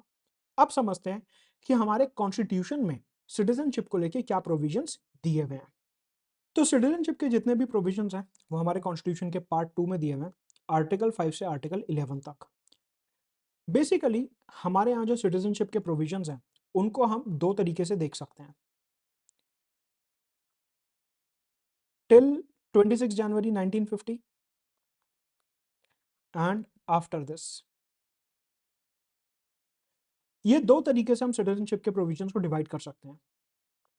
कि एक हो गया 26 जनवरी 1950 जिस दिन हमारा संविधान जो है वो एनफोर्स हुआ था, और दूसरा हो गया उसके बाद के दिन। 26 जनवरी 1950 तक कौन-कौन भारत का नागरिक था? 26 जनवरी 1950 वाले दिन किस-किस को भारत की नागरिकता मिली? ये हमारे को कॉन्स्टिट्यूशन के अंदर दिया हुआ है, आर्टिकल 5 से आर्टिकल 11 तक। लेकिन 26 जनवरी 1950 के बाद, after enforcement of the constitution, किसको भारत की नागरिकता मिली, किससे सिटीजनशिप छीन ली गई, किसको नहीं मिलेगी, ये सब कॉन्स्टिट्यूशन में नहीं दिया हुआ। सिंपली ये बोला हुआ है कि 26 जनवरी 1950 के बाद नागरिकता के क्या प्रावधान होंगे, वो पार्लियामेंट खुद डिसाइड करेगा कानून पास करके। और इसीलिए पार्लियामेंट ने सिटीजनशिप एक्ट 1955 पास करके ये तय कर लिया कि 26 जनवरी 1950 के बाद कौन नागरिक बनेगा, किसकी नागरिकता जाएगी, और ये सारी चीजें। तो पूरे जो सिटीजनशिप के प्रोविजंस हैं, हमारे को दो तरीके से पढ़ने हैं। एक 26 जनवरी तक संविधान के अंदर, और एक 26 जनवरी के बाद संविधान के बाहर पार्लियामेंट के कानून के अंदर। तो सबसे पहले हम शुरू करते हैं कि कॉन्स्टिट्यूशन के अंदर पार्ट 2 में आर्टिकल 5 से 11 तक हमारे को क्या दिया हुआ है। मतलब कि 26 जनवरी 1950 तक कौन भारत का नागरिक बना, सबसे पहले वो समझते हैं, और फिर आज के क्या प्रोविजंस हैं वो समझेंगे पार्लियामेंट के कानून सिटीजनशिप एक्ट 1955 के अंदर। हमारे कॉन्स्टिट्यूशन के अंदर 4 टाइप की कैटेगरीज दी हुई हैं जिन लोगों को 26 जनवरी को नागरिकता मिली। ये 4 कैटेगरीज एक एक करके समझते हैं। सबसे पहली कैटेगरी है वो लोग जो बंटवारे के टाइम और कॉन्स्टिट्यूशन के टाइम इंडिया में ही थे। ये लोगों को डील किया हुआ है आर्टिकल 5 के अंदर। यहां पे बोला गया कि ऐसे लोग जो भारत में ही रह रहे थे, जिनका डोमिसाइल भारत में ही था, डोमिसाइल मतलब नियत, इंटेंशन, परमानेंट घर, लॉन्ग टर्म रहने की सोच जिनकी भारत में ही थी, उन लोगों के साथ डील करता है आर्टिकल 5। तो हमें समझ आ गया कि ऐसे लोग, कैटेगरी 1, ऐसे लोग जो भारत में ही थे और भारत में ही रहना चाहते थे, आर्टिकल 5 उनसे डील कर रहा है कि उन लोगों को 26 जनवरी 1950 वाले दिन कैसे नागरिकता मिली। ऐसे लोग जो भारत में ही रहना चाहते थे, जिनकी नीयत भारत में रहने की थी, उनको इन 3 में से एक कंडीशन पूरी करनी थी। क्या? कि या तो वो खुद भारत में पैदा हुए थे, या उनके माता-पिता में से कोई एक भारत में पैदा हुआ था, या फिर वो ये संविधान आने से पहले 5 साल से भारत में ही रह रहे थे। इन तीनों में से अगर कोई भी एक कंडीशन फुलफिल हो गई, तो आपको भारत की नागरिकता आर्टिकल 5 के अंदर मिल जाती 26 जनवरी 1950 को। ये आज की बात नहीं हो रही है, ये बात हो रही है 26 जनवरी 1950 की। तो 2 कंडीशंस हो गई, एक कि आपकी भारत में डोमिसाइल होनी चाहिए, आपकी नियत होनी चाहिए भारत में रहने की, और उसके बाद अगर आप भारत में पैदा हुए हो तो नागरिकता मिल गई, नहीं हुए कोई दिक्कत नहीं है। अगर आपके माता-पिता में से कोई एक भारत में पैदा हुआ है तो नागरिकता मिल गई, नहीं मिली तो भी कोई दिक्कत नहीं है। अगर आप 5 साल से भारत में रह रहे हो तो आपको नागरिकता मिल जाएगी। और तभी आपने देखा होगा कि ऐसे बहुत से एंग्लो इंडियंस जो यूके वगैरह के सिटीजन थे, कॉन्स्टिट्यूशन एनफोर्स होने के बाद इंडिया में ही रहे और उनको नागरिकता मिली। क्यों? क्योंकि वो भारत में डोमिसाइल बनाना चाहते थे और 5-7 साल से इंडिया में ही रह रहे थे, तो उनको भारत की नागरिकता मिली। तो इन 3 में से कोई भी एक condition, any one condition should be fulfilled, any one. ये तीनों फुलफिल नहीं होनी चाहिए, कोई भी एक फुलफिल हो जाए तो आपको भारत की नागरिकता आर्टिकल 5 के अंदर मिल जाती। कब मिल जाती? 26 जनवरी 1950 को। ये आज की बात नहीं हो रही है कि सर 2024-25 में भी हमारे को इसके अंदर नागरिकता मिल जाएगी, नहीं। आर्टिकल 5 की आज 2024 में आपको सिटीजनशिप नहीं दिलवा सकता, उसकी वैल्यू नहीं है। ये बात हो रही है उस जमाने की। तो ये जो वर्ड डोमिसाइल है ये हम ऑलरेडी देख चुके हैं कि संविधान के अंदर तो मेंशन नहीं है, लेकिन हम समझ चुके हैं कि इसका मतलब क्या होता है, and it involves permanent intention. तो ये था पहला कैटेगरी ऑफ पीपल जो भारत में ही रह रहे थे और भारत में ही रहना चाहते थे। आर्टिकल 6 सेकंड कैटेगरी ऑफ लोगों से डील करता है, ऐसे लोग जो पाकिस्तान से भारत आना चाहते थे बंटवारे के बाद। ऐसे लोग जो पाकिस्तान छोड़ के हिंदुस्तान आना चाहते थे, आर्टिकल 6 उनसे डील करता है। मतलब कि आर्टिकल 6 किससे डील कर रहा है? आर्टिकल 6 उन लोगों से डील कर रहा है जो 26 जनवरी 1950 को भारत की नागरिकता जिन्हें मिली और जो पाकिस्तान से इंडिया आए थे, हम उनकी बात कर रहे हैं। अगेन, आर्टिकल 6 सिर्फ उन लोगों की बात कर रहा है कि जिनको 26 जनवरी 1950 वाले दिन नागरिकता मिली। ये आज की बात नहीं कर रहा है। तो अब ऐसे लोग जो पाकिस्तान से इंडिया आए, उनको नागरिकता कैसे मिलेगी? उनकी सबसे पहली कंडीशन है कि या तो वो खुद, या उनके माता-पिता में से कोई एक, या उनके ग्रैंड पेरेंट्स में से कोई एक। ग्रैंड पेरेंट्स का मतलब हो गया नाना-नानी, दादा-दादी, चारों। इन सब में से अगर कोई भी एक अनडिवाइडेड इंडिया में पैदा हुआ, अनडिवाइडेड इंडिया जिसमें इंडिया, पाकिस्तान, बांग्लादेश तीनों ही उसका हिस्सा थे। अनडिवाइडेड इंडिया का मतलब ऐसा इंडिया जो कि गवर्नमेंट ऑफ इंडिया 1935 से डिफाइन किया गया था। आपको मैंने यूनियन एंड इट्स टेरिटरी में क्या बताया था कि आज की तारीख में अगर आपको देखना हो कि भारत में कौन-कौन से राज्य और केंद्रीय प्रशासित एरियाज आते हैं, तो हमारे को शेड्यूल 1 देखना होता है जिसमें स्टेट्स और यूनियन टेरिटरीज आती हैं, राइट? सिमिलरली उस जमाने में जो गवर्नमेंट ऑफ इंडिया एक्ट 1935 था, उसके अंदर भी पूरी लिस्ट दी हुई थी कि कौन-कौन से राज्य और एरियाज भारत में आते हैं। तो आर्टिकल 6 ये बोलता है कि ऐसे लोग जो पाकिस्तान से इंडिया आए और भारत की नागरिकता चाहते थे, उनको समझने के लिए पहली कंडीशन थी कि या तो वो खुद, उनके माता-पिता में से कोई एक, या उनके नाना-नानी, दादा-दादी में से कोई एक, इन सब में से कोई एक अगर अनडिवाइडेड इंडिया में पैदा हुआ, मतलब इंडिया, पाकिस्तान या बांग्लादेश में पैदा हुआ, तो उनको यहां पे नागरिकता मिलने का एक स्कोप था। लेकिन एक कंडीशन और फुलफिल करनी थी। वो क्या? कि अगर आप 19 जुलाई 1948 के पहले भारत में आ रहे हो, तो आपको सीधा-सीधा नागरिकता मिल जाएगी। लेकिन अगर आप 19 जुलाई 1948 के बाद इंडिया में आ रहे हो पाकिस्तान से, तो आपको पहले 6 महीने इधर रहना पड़ेगा। फिर उसके बाद आपको अपनी रजिस्ट्रेशन करवानी पड़ेगी मिनिस्ट्री में, और मिनिस्ट्री में जब रजिस्ट्रेशन हो जाएगी, उसके बाद आपको भारत की नागरिकता मिलेगी। तो नेट कंडीशन क्या बनी? एक हो गई बर्थ की कंडीशन, आपकी, माता-पिता की, नाना-नानी, दादा-दादी की। इन सब में से कोई एक अनडिवाइडेड इंडिया में पैदा हुआ, नागरिकता का एक कंडीशन फुलफिल। अब दूसरी कंडीशन, 19 जुलाई 1948 से पहले इंडिया में आ चुके हो, तो कुछ करने की जरूरत नहीं है, नागरिक बन गए, बस रजिस्ट्रेशन कर दो। अगर 19 जुलाई 1948 के बाद इंडिया में आए हो, तो पहले 6 महीने रहो, साबित करो कि आप भारत के वफादार हो, और उसके बाद अपनी एप्लीकेशन मिनिस्ट्री में दो, तो आपको नागरिकता मिलेगी। सवाल उठता है कि ये 19 जुलाई 1948 ही क्यों? वो इसलिए क्योंकि इस तारीख को भारत सरकार ने परमिट सिस्टम लागू करा था कि जो लोग पाकिस्तान से इंडिया आना चाहते हैं, उनको एक परमिट लेना था, और उसकी तारीख जो थी वो 19 जुलाई 1948 थी। इस कारण से 19 जुलाई 1948 यहाँ पे तय कर दी गई। उससे पहले जो है उनको रजिस्ट्रेशन की जरूरत नहीं है, 6 महीने नहीं रहना, आते बस एप्लीकेशन दो, नागरिक बन गए। उसके बाद जो आ रहे हैं उन्हें 6 महीने रहना पड़ेगा, वफादारी साबित करनी पड़ेगी, फिर उसके बाद एप्लीकेशन देके वो नागरिक बन सकते हैं। तो अभी तक हमने आर्टिकल 5 और आर्टिकल 6 में दो कैटेगरीज ऑफ पीपल देख लिया। एक कैटेगरी हो गया वो जो भारत में ही थे और भारत में ही रहना चाहते थे। दूसरा हो गया वो जो पाकिस्तान से हिंदुस्तान आए। अब चलते हैं तीसरी कैटेगरी की तरफ, आर्टिकल 7 के अंडर। ऐसे लोग, ये कंफ्यूजिंग है थोड़ा, ऐसे लोग जो इंडिया में थे, इंडिया से पाकिस्तान गए, वहां रहे, मजा नहीं आया, और वापस इंडिया आ गए। आर्टिकल 7 इस कैटेगरी के साथ डील करता है। आर्टिकल 5 क्या था? जो इंडिया में ही है और इंडिया में रहना है। आर्टिकल 6 क्या था? जो पाकिस्तान में थे, लेकिन उन्हें समझ आ गया था कि हमें हिंदुस्तान जाना है, तो वो फटाफट भाग के हिंदुस्तान आ गए। आर्टिकल 7 क्या है? इंडिया में थे, लगा पाकिस्तान अच्छा रहेगा, पाकिस्तान गए, दिख गया असलियत क्या है, वापस इंडिया आ गए। आर्टिकल 7 उन लोगों के साथ डील करता है। ठीक है। नाउ यहां पे बोला गया कि ऐसे लोग जो 1 मार्च 1947 के बाद इंडिया से पाकिस्तान गए,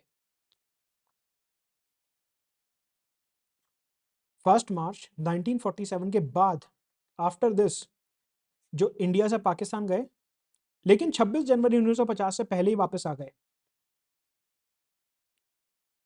26 जनवरी 1950 से पहले ही वापस आ गए। आर्टिकल 7 उन लोगों की बात कर रहा है। तो हमारे को क्या समझना है? 1 मार्च 1947 के बाद इंडिया से पाकिस्तान, लेकिन पाकिस्तान से वापस इंडिया बिफोर 26 जनवरी 1950। ऐसे जो लोग हैं, उन्हें पहले यहाँ पे 6 महीने रहना पड़ेगा, और उसके बाद जब वो 6 महीने यहाँ पे रह लेंगे, अपना मन बना लेंगे, फिर उन्हें अपनी एप्लीकेशन देनी होगी। तो कंडीशन सिंपल है, अगर आप 26 जनवरी 1950 से पहले घूम फिर के वापस इंडिया आ गए हो पाकिस्तान वगैरह होके, 6 महीने रहो, अप्लाई करो, नागरिकता मिल जाएगी। तो 3 कैटेगरी हमने यहाँ पे देख ली। आर्टिकल 5 जो भारत में ही थे, भारत में ही रहना था। आर्टिकल 6 पाकिस्तान में थे लेकिन 19 जुलाई 1948 इंडिया, राइट। आर्टिकल 7 इंडिया से पाकिस्तान, पाकिस्तान से वापस इंडिया। आर्टिकल 7 6 महीने रहो फिर अप्लाई करो। आर्टिकल 8 हम यहाँ पे उन लोगों की बात कर रहे हैं जो US, UK, Canada, Australia, Singapore, Japan रह रहे थे, लेकिन उन्हें नागरिकता तो भारत की ही चाहिए थी। बेसिकली उन लोगों की हम बात कर रहे हैं जो अब्रॉड में तो रह रहे हैं लेकिन वो नागरिकता भारत की ही चाहते हैं। तो ऐसे लोगों के लिए क्या प्रोसीजर था?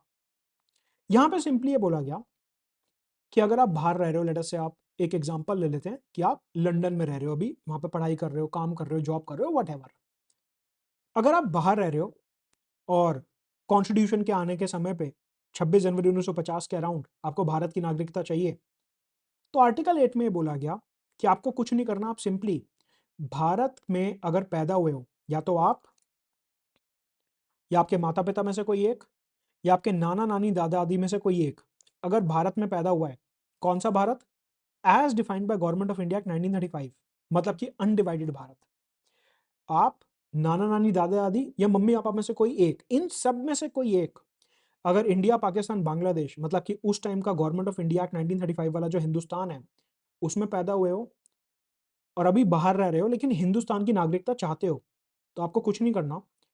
आपके जो नियरेस्ट भारत की एम्बेसी है, दूतावास है, वहां जाओ और वहां पे एक एप्लीकेशन दे दो कि मैं भारत का नागरिक बनना चाहता हूं। आपको भारत की नागरिकता वहां पे मिल जाएगी। आपको बस ये साबित करना होगा कि ये जो जन्म वाली कंडीशन है आपकी या फिर आपके माता पिता की या फिर आपके नाना नानी दादा दादी की, अगर ये कंडीशन आप फुलफिल कर रहे हो तो आपको बस बाहर अप्लाई करना और आपको आर्टिकल 8 के अंदर नागरिकता मिल जाएगी। आर्टिकल 8 में एक लाइन ये लिखी गई थी कि अगर आप अप्लाई करते हो ऐसे, तो आप ये संविधान आने के बाद भी कर सकते थे कुछ दिन तक, कि कॉन्स्टिट्यूशन आ गया और उसके बाद भी आप आर्टिकल 8 का प्रयोग करके बाहर हमारी एम्बेसी और कॉन्सुलेट्स में अप्लाई कर सकते थे। अभी तो खैर जो भी काम होगा वो सिटीजनशिप एक्ट 1955 के अंदर होगा, लेकिन आर्टिकल 8 के अंदर ये लिखा था कि आप कॉन्स्टिट्यूशन के पहले और बाद में काम कर सकते थे। तो अभी हमने 4 कैटेगरी ऑफ पीपल देख लिया आर्टिकल 5, 6, 7 और 8 के अंदर। 5 भारत में थे, भारत में रहना है। 6 पाकिस्तान में थे लेकिन भारत में रहना है। 7 भारत में थे, पाकिस्तान गए, वापस भारत आ गए। और 8 बाहर रह रहे हैं लेकिन अल्टीमेटली हिंदुस्तान में ही रहना है। ये 4 कैटेगरी ऑफ लोगों को 26 जनवरी 1950 को कैसे नागरिकता मिली, ये 4 आर्टिकल्स उसके बारे में बात करते हैं। 26 जनवरी 1950 के बाद कैसे नागरिकता मिलेगी, कैसे नागरिकता जाएगी, उसकी बात संसद भवन द्वारा पास किए गए कानून सिटीजनशिप एक्ट 1955 के अंदर की जाएगी। लेकिन उससे पहले आर्टिकल 9, 10 और 11 क्या बोलते हैं सिटीजनशिप के बारे में, एक बारी वो समझते हैं। आर्टिकल 9 ये बोलता है कि हमारे देश में सिंगल नागरिकता होगी, there will be single citizenship. अगर कोई भी व्यक्ति किसी दूसरे देश की नागरिकता ले लेता है तो उसकी भारत की नागरिकता ऑटोमेटिकली खत्म हो जाएगी। मतलब कि मान लीजिए मैं एक बड़ा एक्टर हूं और मैं देशभक्ति के मुद्दों पे बहुत बड़ी बड़ी फिल्में बनाता हूं, लेकिन मेरे को लगता है कि अभी मेरे को हिंदुस्तान में नहीं रहना, और लेट अस से हाइपोथेटिकली स्पीकिंग, इसका रियलिटी से कोई लेना देना नहीं है, ये फिक्टिशियस एग्जांपल है, कि मेरा मन करा कि मैं कनाडा की सिटीजनशिप ले लूं। अब अगर मैंने कनाडा की सिटीजनशिप ले ली तो आर्टिकल 9 के अंदर मेरी इंडिया की जो सिटीजनशिप है वो ऑटोमेटिकली खत्म हो जाएगी। तो आर्टिकल 9 सिंगल सिटीजनशिप की बात करते हैं और ये बोलते हैं कि आप भारत के अलावा किसी और देश के नागरिक नहीं हो सकते, अगर हुए तो भारत की नागरिकता खत्म है। फिर आर्टिकल 9 सिंगल सिटीजनशिप। आर्टिकल 10 बहुत अच्छा आर्टिकल है ये। यूजुअली लोग इसे समझते हैं कि ये इंपॉर्टेंट नहीं है, लेकिन बहुत अच्छा आर्टिकल है अगर हम समझे तो। आर्टिकल 10 ये बोलता है कि अगर आप भारत के नागरिक हो तो आप भारत के नागरिक रहोगे। ऐसा नहीं है कि आपकी नागरिकता जो है वो रातों रात ले ली जाएगी, ऐसा कुछ नहीं। अगर आप भारत के नागरिक हो तो आप भारत के नागरिक बने रहोगे। बस एक छोटी सी कंडीशन है। हमने पूछा क्या? आर्टिकल 10 ये बोलता है कि पार्लियामेंट अगर चाहे तो कानून पास करके आपकी नागरिकता वापस ले सकता है। मतलब कि आपकी नागरिकता तब तक बरकरार है जब तक संसद भवन उसे वापस लेने के लिए कानून नहीं बना देता। मतलब कि हमारे देश में परमानेंट सिटीजनशिप का कोई कॉन्सेप्ट नहीं है। किसी भी व्यक्ति की सिटीजनशिप पार्लियामेंट के कानून द्वारा ली जा सकती है। मतलब कि अगर आपको ऐसा लगता है कि आज आप भारत के नागरिक हो और कल आपकी भारत की नागरिकता नहीं ली जाएगी या कभी नहीं ली जा सकती, तो वो गलत अजम्पशन है। आर्टिकल 10 साफ बोलता है कि अगर संसद भवन को ठीक लगता है कि उन्हें कुछ कंडीशंस ले डाउन करनी है किसी की नागरिकता लेने के लिए, तो संसद भवन ऐसा कर सकता है। आपको ये नहीं समझना कि आपकी सिटीजनशिप जो है वो परमानेंट है। हमारे यहाँ परमानेंट सिटीजनशिप का कॉन्सेप्ट नहीं है। It can be taken away, लेकिन लेने का एक तरीका है। रैंडमली नहीं ले सकते कि सुबह प्रधानमंत्री मुख्यमंत्री उठा और उन्होंने कहा नहीं नहीं इसकी मेरे को शक्ल नहीं देखनी, इसे बाहर करो देश से। नहीं, अगर किसी की नागरिकता लेनी है तो प्रॉपर तरीके से संसद भवन के अंदर कानून पास करना होगा और तभी आप किसी की नागरिकता ले सकते हैं। आर्टिकल 11 ये बोलता है कि सिटीजनशिप जो है उसके ऊपर जितने भी कानून बन सकते हैं वो सिर्फ पार्लियामेंट बनाएगा। स्टेट लेजिस्लेचर सिटीजनशिप के ऊपर कानून नहीं बना सकता। आर्टिकल 11 हमारे देश के क्वाजी फेडरल नेचर को हाईलाइट करता है और ये बोलता है कि हमारे यहाँ पार्लियामेंट ही एकमात्र अथॉरिटी है जो सिटीजनशिप के ऊपर कानून बनाएगी कि किसको सिटीजनशिप देनी है, किसकी समाप्त करनी है। इस तरीके के जितने भी मैटर्स हैं उनमें स्टेट के पास कोई पावर नहीं है। तो ये आर्टिकल 5 से लेके 11 तक एनालिसिस कॉन्स्टिट्यूशन के अंदर का पार्ट 2 का, कि 5 से लेके 8 तक 4 कैटेगरी ऑफ लोग दिए हुए हैं। भारत में जो रह रहे थे, पाकिस्तान से भारत आ गए, इंडिया से पाकिस्तान गए, फिर पाकिस्तान से वापस इंडिया आ गए, और जो बाहर रह रहे हैं लेकिन भारत की नागरिकता चाहिए। ये था 5, 6, 7, 8। 9, 10, 11 में क्या है? 9 सिंगल सिटीजनशिप, 10 पार्लियामेंट कानून बना के आपकी नागरिकता ले सकता है, आपकी सिटीजनशिप परमानेंट नहीं है। 11 पार्लियामेंट एकमात्र अथॉरिटी है देश में सिटीजनशिप का कानून बनाने के लिए, स्टेट्स के पास इसको लेके कोई पावर नहीं है। तो अभी तक हमने कॉन्स्टिट्यूशन के अंदर के जितने प्रोविजन से नागरिकता को लेके वो सब समझे, और हमने देखा कि कैसे 26 जनवरी वाले दिन 1950 में लोगों को नागरिकता मिली। अब हम यहाँ पे बात करेंगे सिटीजनशिप एक्ट 1955 की, कि 26 जनवरी 1950 के बाद आफ्टर दैट डेट किसको नागरिकता मिली, कैसे मिली, और संसद भवन इसके बारे में क्या बोलता है। तो बेसिकली ये जो कानून है ये डील करता है acquisition and termination of citizenship. तो जो नागरिकता मिलने के तरीके होते हैं उसमें अलग अलग तरीके पॉसिबल हैं कि किसी को 26 जनवरी 1950 के बाद नागरिकता कैसे मिलेगी, उसके अलग अलग मोड्स, अलग अलग तरीके पॉसिबल हैं। उसमें सबसे पहला तरीका जो हम समझने जा रहे हैं that is citizenship by birth. इसका मतलब होता है कि अगर किसी भी व्यक्ति का जन्म अगर भारत की सरजमीन पर हो रहा है तो उसको नागरिकता कैसे मिल सकती है। इधर कुछ कैटेगरीज हैं। सबसे पहले, अगर किसी व्यक्ति का जन्म 26 जनवरी 1950 से लेके 1 जुलाई 1987 के बीच में भारत में हुआ, तो हम उस व्यक्ति के माता-पिता की नागरिकता नहीं देखेंगे। हम उस व्यक्ति के माता-पिता को नहीं देखेंगे कि वो कहाँ के नागरिक हैं, भारत के हैं या नहीं हैं। हम सिर्फ ये देखेंगे कि अगर एक व्यक्ति 26 जनवरी 1950 से 1 जुलाई 1987 के बीच में अगर भारत में पैदा हो रहा है, तो हम उसको बाय बर्थ नागरिकता दे देंगे। फिर उसके बाद सिटीजनशिप के कानून को अमेंड किया गया और 1987 के बाद एक नई कंडीशन डाली गई। वो ये कि अगर कोई भी व्यक्ति 1 जुलाई 1987 से लेके 3 दिसंबर 2004 के बीच में अगर भारत में पैदा हो रहा है, तो अब उसका भारत में पैदा होना ज़रूरी है, लेकिन साथ में उसके जन्म के समय पे उसके माता-पिता में से किसी एक के पास भारत की नागरिकता होना ज़रूरी था। अगर उसके माता-पिता के पास किसी भी एक के पास भारत की नागरिकता नहीं है, तो उसे इंडियन सिटीजनशिप नहीं मिलेगी। पहले क्या हो रहा था? सिर्फ जन्म हो गया, आप भारत के नागरिक बन गए, माता-पिता की इन्वॉल्वमेंट इंपॉर्टेंट नहीं थी। बाद में क्राइटेरिया को थोड़ा-सा स्ट्रिक्ट किया गया और ये बोला गया कि बच्चा भारत की सरजमीन पर पैदा होना चाहिए, ये बात सही है, लेकिन उसके बाद किसी भी एक माता-पिता की भारतीय नागरिकता होनी चाहिए, तभी बच्चे को बाय बर्थ सिटीजनशिप मिलेगी। तो अब देखिए, इस क्राइटेरिया से इस क्राइटेरिया आते हुए हमने थोड़ी-सी स्ट्रिक्टनेस को इंक्रीज़ कर दिया। इसके बाद एक तीसरा ब्रैकेट भी आता है, that is 3 December 2004 till today, कि आज की तारीख में एज़ ऑफ टुडे क्या क्राइटेरिया मौजूद है। उसमें क्राइटेरिया ये है कि अगर कोई भी व्यक्ति, कोई भी बच्चा भारत की सरजमीन पर पैदा होता है, तो उसके माता-पिता या तो भारत के नागरिक होने चाहिए, या तो दोनों नागरिक हों, या फिर एक नागरिक हों और दूसरे इल्लीगल इमिग्रेंट नहीं होने चाहिए। आप समझिए कि इधर से आगे तक कंडीशन को और ज़्यादा स्ट्रिक्ट बना दिया गया। सबसे पहले वाले टाइम फ्रेम में क्या था? बच्चा अगर भारत में पैदा हो रहा है, माता-पिता कौन है, लीगली इंडिया में रह रहे हैं, इल्लीगली इंडिया में रह रहे हैं, कोई फ़र्क नहीं पड़ता, उसको नागरिकता मिल जाएगी। सेकंड वाले क्राइटेरिया में बोला कि माता-पिता में से किसी एक के पास भारत की नागरिकता होनी चाहिए, दूसरे वाला लीगली रह रहा है, इल्लीगली रह रहा है, कोई फ़र्क नहीं पड़ता। फिर तीसरा क्राइटेरिया आ गया, 3 दिसंबर के बाद वाला क्राइटेरिया, और इधर बोला गया कि अगर एक व्यक्ति भारत की सरज़मीन पर पैदा हुआ और अब उसके दोनों माता-पिता की कंडीशन यहाँ पे लिखी गई, या तो दोनों भारत के नागरिक होने चाहिए, अगर दोनों नहीं है, सिर्फ एक है, तो दूसरे वाला जो है वो भारत में प्रॉपर डॉक्यूमेंट और वीज़ा के साथ लीगली रह रहा हो, इल्लीगल इमिग्रेंट नहीं होना चाहिए।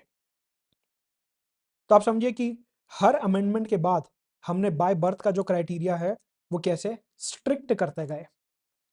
ऑल्सो इस रूल की एक एक्सेप्शन है, और वो एक्सेप्शन ये है कि जो भारत के अलग-अलग देश में डिप्लोमैट्स हैं, सऊदी अरेबिया, कतार, यूएई, यूएस, यूके एटसेट्रा, अगर उनका कोई बच्चा इंडिया में पैदा होता है, तो वो तो अपनी सरकारी नौकरी कर रहे हैं इधर, कि सऊदी अरेबिया की सरकार ने बोला अपने एम्बेसडर को कि जाओ इंडिया जाओ, यूएस की सरकार ने बोला अपने एम्बेसडर को कि जाओ इंडिया जाओ, तो वो लोग तो यहाँ पे ड्यूटी कर रहे हैं। ऐसे में उन लोगों के बच्चे अगर ड्यूटी के दौरान यहाँ पे पैदा होते हैं, तो उनको बाय बर्थ सिटीजनशिप नहीं मिलेगी। दूसरा, अगर कोई हमारे दुश्मन देश का नागरिक का बच्चा यहाँ पे पैदा होता है, एनिमी एलियन का बच्चा यहाँ पे पैदा होता है, तो उसको भी यहाँ पे नागरिकता नहीं मिलेगी। कि मतलब अगर कोई पाकिस्तानी कपल यहाँ पे अपना इलाज कराने घूमने आया हुआ है और उनका बच्चा यहाँ पे पैदा होता है, तो क्योंकि पाकिस्तान को एनिमी एलियन की कैटेगरी में डाला हुआ है, तो उस बच्चे को बाय बर्थ हिंदुस्तान की नागरिकता यहाँ पे नहीं मिलने वाली। तो ये था हमारा नागरिकता का सिटीजनशिप एक्ट 1955 के अंदर पहला criteria, that is by birth. अगला क्राइटेरिया है बाय डिसेंट। डिसेंट का मतलब होता है फैमिली लीनिएज, वंश। तो यहाँ पे भी अगेन अलग-अलग टाइम ब्रैकेट्स होते हैं। सबसे पहला टाइम ब्रैकेट है कि अगर 26 जनवरी 1950 से लेके 10 दिसंबर 1992 एक बच्चा है जिसका जन्म भारत के बाहर हो रहा है, क्योंकि ये बर्थ का क्राइटेरिया नहीं है, तो इस क्राइटेरिया में बच्चे का जन्म कहीं भी हो सकता है। अगर ये बर्थ वाला क्राइटेरिया होता, जैसा हमने पीछे देखा, तो बच्चे का जन्म भारत में होना कंपल्सरी था। लेकिन अब बर्थ वाला क्राइटेरिया नहीं, अब डिसेंट वाला क्राइटेरिया है। डिसेंट वाला क्राइटेरिया मतलब उसका वंशज देखे जाएंगे, उसके माता-पिता ये सब कहाँ के हैं। तो सबसे पहले 26 जनवरी से लेके 10 दिसंबर 1992 तक जो क्राइटेरिया था, वो ये था कि अगर बच्चा भारत के बाहर कहीं पैदा हो रहा है, लेकिन उसके पिताजी, यहाँ पे आइदर पेरेंट नहीं लिखा, यहाँ पे सिर्फ पिताजी लिखा है, कि अगर उसके पिताजी भारत के नागरिक थे उस समय पे, उसके जन्म के समय पे, तो उसे लीनिएज से, उसे डिसेंट से भारत की नागरिकता मिल जाएगी। इसके बाद इसे अमेंड किया गया, और इधर ये बोला गया कि अगर 10 दिसंबर 1992 से लेकर 3 दिसंबर 2004 तक, अगर इस टाइम पीरियड में एक बच्चा भारत के बाहर पैदा हो रहा है, एक बच्चा भारत के बाहर पैदा हो रहा है, और उसके माता-पिता में से कोई भी एक उस समय पे भारत का नागरिक था, तो उसे डिसेंट से इंडियन सिटीजनशिप मिल जाएगी। तो समझिए, इधर से इधर आने में क्राइटेरिया चेंज हो गया। पहले फोकस सिर्फ फादर की नागरिकता पे हुआ करता था, अब उसे चेंज करके बोला गया कि फादर या मदर किसी की भी अगर बच्चे के जन्म के समय पे भारतीय नागरिकता है और बच्चा भारत के बाहर पैदा हो रहा है, तो उसे डिसेंट से भारत की नागरिकता मिल जाएगी। तो पहले ये जो कानून था, ये काफी ज्यादा मेल डोमिनेटेड कानून था, अमेंडमेंट करके उसे एक जेंडर न्यूट्रल कानून बनाया गया। फर्दर उसे और अमेंड किया गया, और उसमें और कई सारी कंडीशंस जोड़ी गई, जिसमें सबसे पहली कंडीशन थी कि अगर बच्चे का जन्म 3 दिसंबर 2004 से आज तक हो रहा है, तो सबसे पहले उसका जन्म भारत के बाहर हो रहा है। जैसे ही उसका जन्म हुआ, उसके जन्म के 1 साल के अंदर-अंदर माता-पिता को भारतीय कॉन्सुलेट में जाना होगा और ये बताना होगा कि हमारे यहाँ एक बच्चा हुआ है। कि सपोज़ एक इंडियन कपल है, कनाडा में रह रहे हैं, उनके बच्चा हुआ। अब वो चाहते हैं कि उनके बच्चे को डिसेंट से भारतीय नागरिकता मिले, तो सबसे पहले उन्हें उधर कनाडा में जो भी इंडिया का डिप्लोमेटिक मिशन है, उधर जाना होगा और बच्चे के जन्म के 1 साल के अंदर-अंदर वहाँ पे बताना होगा कि हाँ, हमारे यहाँ ये बच्चा हुआ है। अब क्या होगा कि पेरेंट्स को साथ में ये भी बताना होगा कि जिस देश में बच्चा पैदा हुआ है, उस देश का पासपोर्ट बच्चे के पास नहीं है, क्योंकि पासपोर्ट से क्या होता है, नागरिकता आ जाती है। तो सरकार यहाँ पे ये इंश्योर करने की कोशिश कर रही है कि बच्चा जो बाहर पैदा हुआ उसके पास दूसरे देश की नागरिकता नहीं है, वरना आर्टिकल 9 सिंगल सिटीजनशिप का वायलेशन हो जाएगा। तो माँ बाप को यहाँ पे 2 काम करने हैं। जैसे ही बच्चा पैदा हुआ, उसके 1 साल के अंदर-अंदर उन्हें सबसे पहले भारत की एम्बेसी जाना है, वहाँ पे बताना है कि हमारे बच्चा हुआ है। उसके बाद उन्हें ये भी एप्लीकेशन में देना है कि बच्चे के पास किसी दूसरे देश का पासपोर्ट नहीं है। ऑल्सो बेसिकली क्या होता है कि बच्चा बाहर पैदा हुआ, तो हो सकता है कि किसी दूसरे देश ने भी उसे नागरिकता दे दी या किसी तीसरे देश ने उसे नागरिकता दे दी by birth, by descent, by lineage etcetera. कि मान लीजिए बच्चा कनाडा में पैदा हुआ, तो माता-पिता के माध्यम से उसे लीनिएज से, डिसेंट से इंडिया की नागरिकता मिल रही है। लेकिन कनाडा में बाय बर्थ का जो कानून है, उस बाय बर्थ वाले कानून से उसे कनाडा की नागरिकता मिल रही है। तो ऐसा हो सकता है कि मल्टीपल नागरिकता का वो हकदार बन रहा हो। तो ऐसे में यहाँ पे दिया है क्या कि अगर उसे भारत की नागरिकता चाहिए, तो जैसे ही वो 18 साल का होगा, 18 साल के होने के बाद 6 महीने के अंदर-अंदर उसे किसी भी दूसरे देश की नागरिकता छोड़नी पड़ेगी अगर वो भारतीय नागरिक बनना चाहता है तो। कि मतलब उसे एक ऑप्शन है कनाडा की नागरिकता का, एक ऑप्शन है जर्मनी की नागरिकता का, एक ऑप्शन है इंडिया की नागरिकता का। तो जैसे ही वो बच्चा 18 साल का होता है, उसके बाद 6 महीने के अंदर-अंदर उसे कनाडा, जर्मनी सब जगह रिजेक्शंस भेजने होंगे और भारत की नागरिकता एक्सेप्ट करनी होगी। तब जाके उसे डिसेंट से भारत की नागरिकता मिलेगी। तो ये है acquisition of citizenship by decent. अब आता है तीसरा तरीका, दैट इज रजिस्ट्रेशन। बर्थ और डिसेंट में क्या हो रहा था, एक फैमिली लिंकेज था। बर्थ वाले में आपका भारत में जन्म हो रहा है, उसके बाद माता पिता की अलग अलग कंडीशंस। डिसेंट में क्या हो रहा है कि जन्म भारत के बाहर हो रहा है, लेकिन फिर आप अपने माता या पिता के माध्यम से भारत की जमीन से जुड़े हुए हो, कि आपके माता या पिता में से कोई भारत का नागरिक है और इस तरीके से आपका भारत के साथ एक डायरेक्ट लिंक है। हम डिसेंट में उसकी बात कर रहे थे। अब हम बात कर रहे हैं यहाँ पे सिटीजनशिप बाय रजिस्ट्रेशन की। सिटीजनशिप बाय रजिस्ट्रेशन का मतलब है कि आप ना तो भारत में पैदा हुए, ना आप भारत के बाहर पैदा हुए और आपके माता-पिता का कोई बहुत ज़्यादा लिंक है भारत से, तो ऐसे में आप भारतीय कैसे बन सकते हो? अगर आप एक पर्सन ऑफ इंडियन ओरिजिन हो और आप 7 साल से भारत में रह रहे हो, तो आप एप्लीकेशन लगा के इंडियन नागरिक बन सकते हो। सवाल उठता है कि पर्सन ऑफ इंडियन ओरिजिन क्या होता है? Basically person of Indian origin वो होते हैं, जिनके या तो वो खुद या उनके माता-पिता अनडिवाइडेड इंडिया में पैदा हुए थे या फिर ऐसी जगह पे पैदा हुए थे जो इंडिपेंडेंट इंडिया का पार्ट है। मतलब कि या तो वो खुद या उनके माता-पिता गवर्नमेंट ऑफ इंडिया एक्ट 1935 वाले भारत में पैदा हुए थे या फिर आज़ादी के बाद वाले भारत में पैदा हुए थे। ऐसे लोग जो हैं, वो पर्सन ऑफ इंडियन ओरिजिन कहलाते हैं। मतलब कि पर्सन ऑफ इंडियन ओरिजिन का मतलब कि या तो खुद या उनके माता-पिता भारत से सीधा-सीधा लिंक रखते हैं, उन्हें हम जो है पर्सन ऑफ इंडियन ओरिजिन बोलते हैं कि उनका ओरिजिन वो उत्पन्न, पैदा यहाँ पे हुए थे। तो या तो वो खुद या उनके माता-पिता में से कोई भी एक अनडिवाइडेड इंडिया या इंडिपेंडेंट इंडिया में पैदा हुआ है, तो उसे हम पर्सन ऑफ इंडियन ओरिजिन बोलते हैं। रजिस्ट्रेशन में क्या होता है कि अगर आप पर्सन ऑफ इंडियन ओरिजिन हो, कि या तो आप या आपके माता-पिता में से कोई एक अनडिवाइडेड या इंडिपेंडेंट इंडिया में पैदा हुआ था और आप 7 साल से भारत में रह रहे हो, तो आप रजिस्ट्रेशन के लिए एप्लीकेशन डाल सकते हो। या फिर अगर आपकी किसी भारतीय नागरिक से शादी हुई है और आप 7 साल से भारत में रह रहे हो, तो भी आप रजिस्ट्रेशन से अप्लाई कर सकते हो। ऐसे माइनर बच्चे जो भारतीय नागरिकों के बच्चे हैं, वो भी रजिस्ट्रेशन से नागरिकता के लिए अप्लाई कर सकते हैं। कि मतलब मानिए एक कपल है, जो इंडियन कपल है एंड उनका जो बच्चा है उसके पास बाय बर्थ या by any means let us से फ्रांस की सिटीजनशिप है।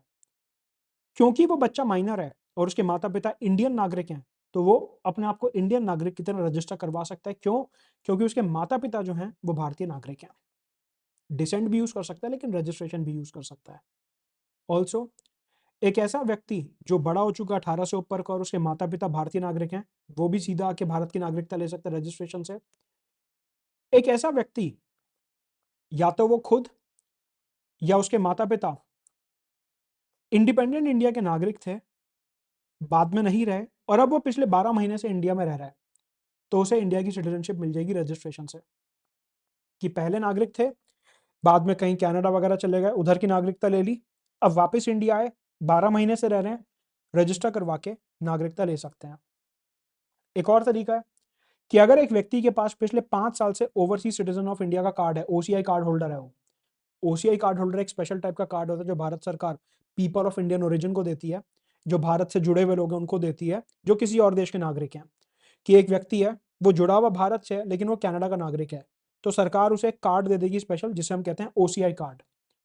एक व्यक्ति अगर उसके पास 5 साल से ओसीआई कार्ड है और वो पिछले 12 महीने से इंडिया में रह रहा है, तो उसको रजिस्ट्रेशन के माध्यम से इंडिया की नागरिकता मिल सकती है।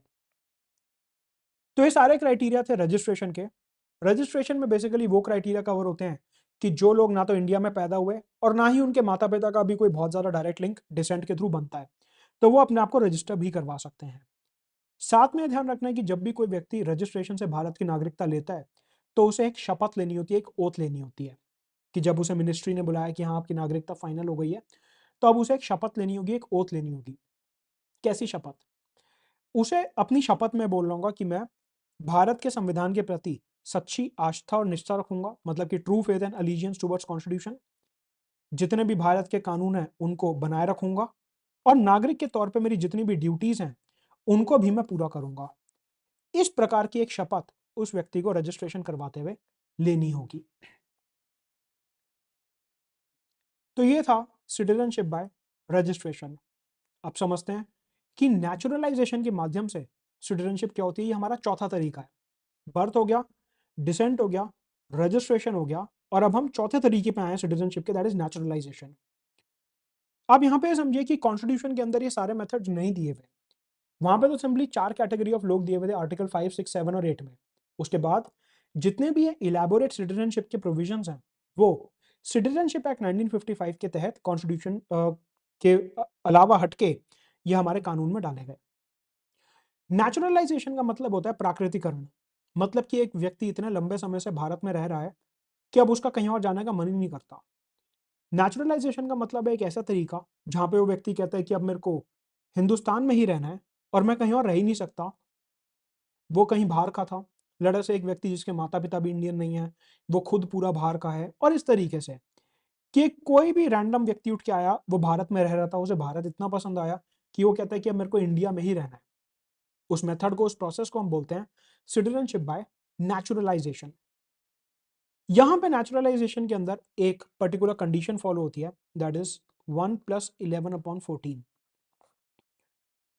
ये क्या कंडीशन है?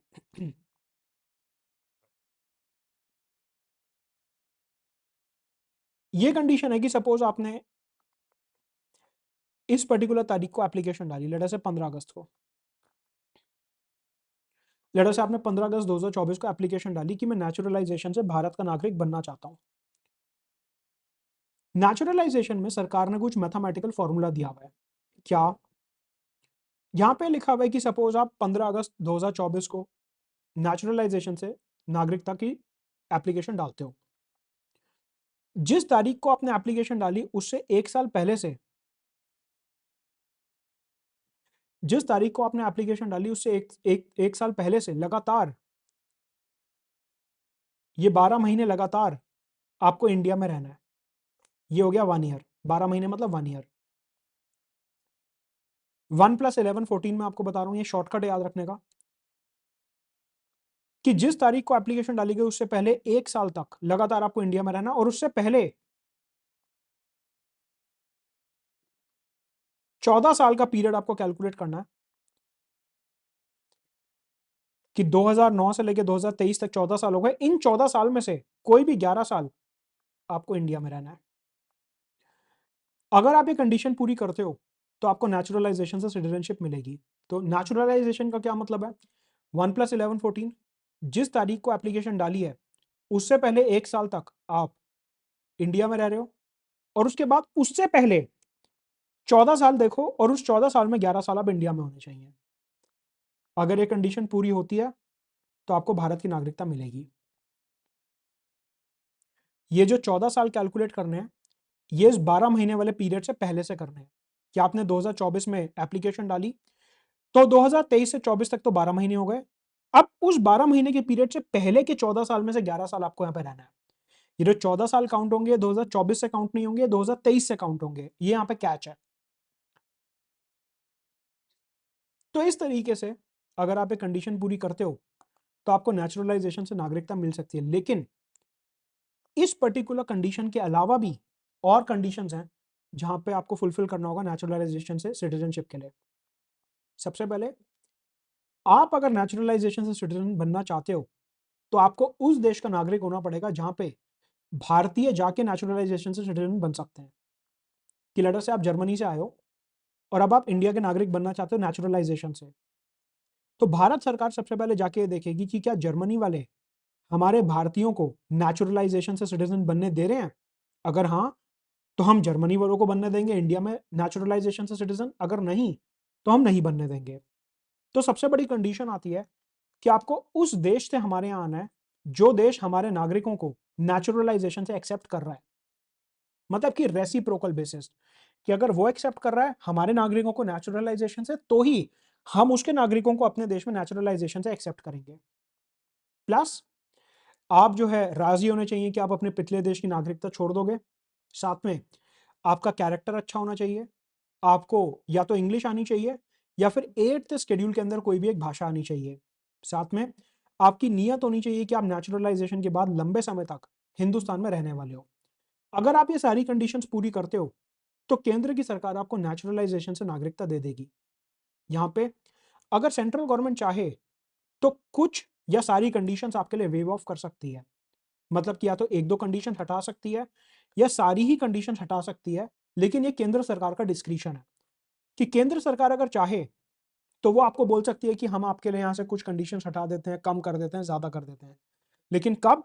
सिर्फ तब जब आपने साइंस में, फिलॉसफी में, आर्ट, लिटरेचर, वर्ल्ड पीस या ह्यूमन प्रोग्रेस में कोई बहुत बेहतरीन काम किया हो। अगर आपने इन फील्ड में कोई बहुत अच्छा काम करा है तो केंद्र की सरकार अपनी डिस्क्रिशन का इस्तेमाल करके या तो एक या सारी कंडीशंस हटा सकती है। ये है नेचुरलाइजेशन की सबसे मेजर कंडीशन, दैट इज 1+11 14। तो बर्थ में क्या हो रहा था? आपका जन्म भारत में होना चाहिए। डिसेंट में आपके माता पिता फैमिली इंडिया से जुड़ी होनी चाहिए। रजिस्ट्रेशन में या तो इंडियन से शादी कर ली, ओसीआई कार्ड होल्डर बन गए, रजिस्टर करवा लिया। नेचुरलाइजेशन में ये हो रहा है कि ना तो किसी इंडियन से शादी करी, ना माता पिता इंडियन है, ना नानी दादा दादी भी इंडियन नहीं है, लेकिन आपको फिर भी इंडिया पसंद आ गया। तो फिर 1+11 14 और साथ में कैरेक्टर, कॉन्स्टिट्यूशन, रिनंसिएशन, ये सब आपको फॉलो करना पड़ेगा तो आपको भारत की नागरिकता मिलेगी।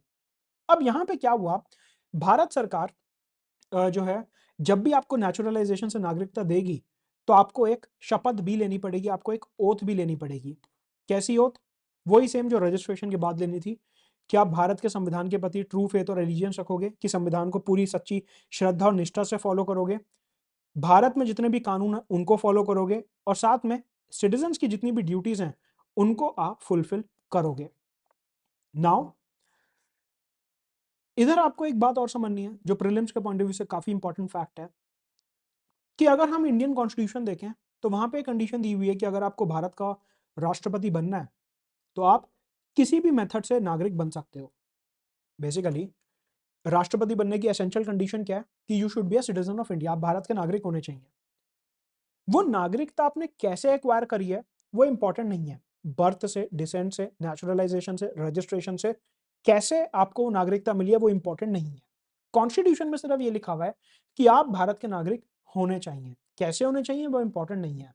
तो मतलब कल को आप भारत के अगर नागरिक बनते हो रजिस्ट्रेशन से, नेचुरलाइजेशन से, डिसेंट से, बर्थ से, आप अगर सिटीजन हो तो आप भारत के राष्ट्रपति के लिए कंटेस्ट कर सकते हो। अमेरिका में सिस्टम थोड़ा अलग है। वहां पे सिस्टम ये है कि अगर आप अमेरिका के राष्ट्रपति बनना चाहते हो तो आपको यूएस का सिटीजन तो होना ही पड़ेगा। लेकिन अगर आप यूएस के सिटीजन बाय बर्थ हो, कि आपका जन्म ही अमेरिका में हुआ है, तो ही आप यूएस के प्रेसिडेंट के लिए चुनाव लड़ सकते हो। अगर आप कहीं दूसरे देश में पैदा हुए, फिर आपने नेचुरलाइजेशन से यूएस की नागरिकता ली, तो आप यूएस के राष्ट्रपति नहीं बन सकते। मतलब कि आप थे तो कहीं और के, लेकिन अमेरिका में आप इतना रह लिए कि आपको अमेरिका अपना घर लगने लगा और आपने नेचुरलाइजेशन से उसकी नागरिकता ले ली, आप यूएस के राष्ट्रपति के चुनाव नहीं लड़ सकते। सिर्फ तब लड़ सकते हो जब आप यूएस में पैदा हुए हो। इंडिया में ऐसी कंडीशन नहीं है। तो ये जो नेचुरलाइजेशन की कंडीशन थी, 1+11 14 कि आप जो है 1 साल तक भारत में रहो एप्लीकेशन से पहले, और उससे पहले 14 में से 11 साल आप इंडिया में रहो। ये जो कंडीशन थी, सरकार ने इसके लिए एक एक्सेप्शन क्रिएट करा in the form of citizenship amendment act 2019। तो सिटीजनशिप अमेंडमेंट एक्ट 2019 जब लाया गया, तो उधर सरकार की नीयत ये थी कि हमारे पड़ोसी देशों में जो कुछ लोगों के साथ रिलीजन के ग्राउंड्स पे डिस्क्रिमिनेशन हो रहा था और परसिक्यूशन हो रहा था, उनका उत्पीड़न हो रहा था, उन्हें प्रताड़ित किया जा रहा था, हमें ह्यूमैनिटेरियन ग्राउंड्स पे उन्हें बचाना था।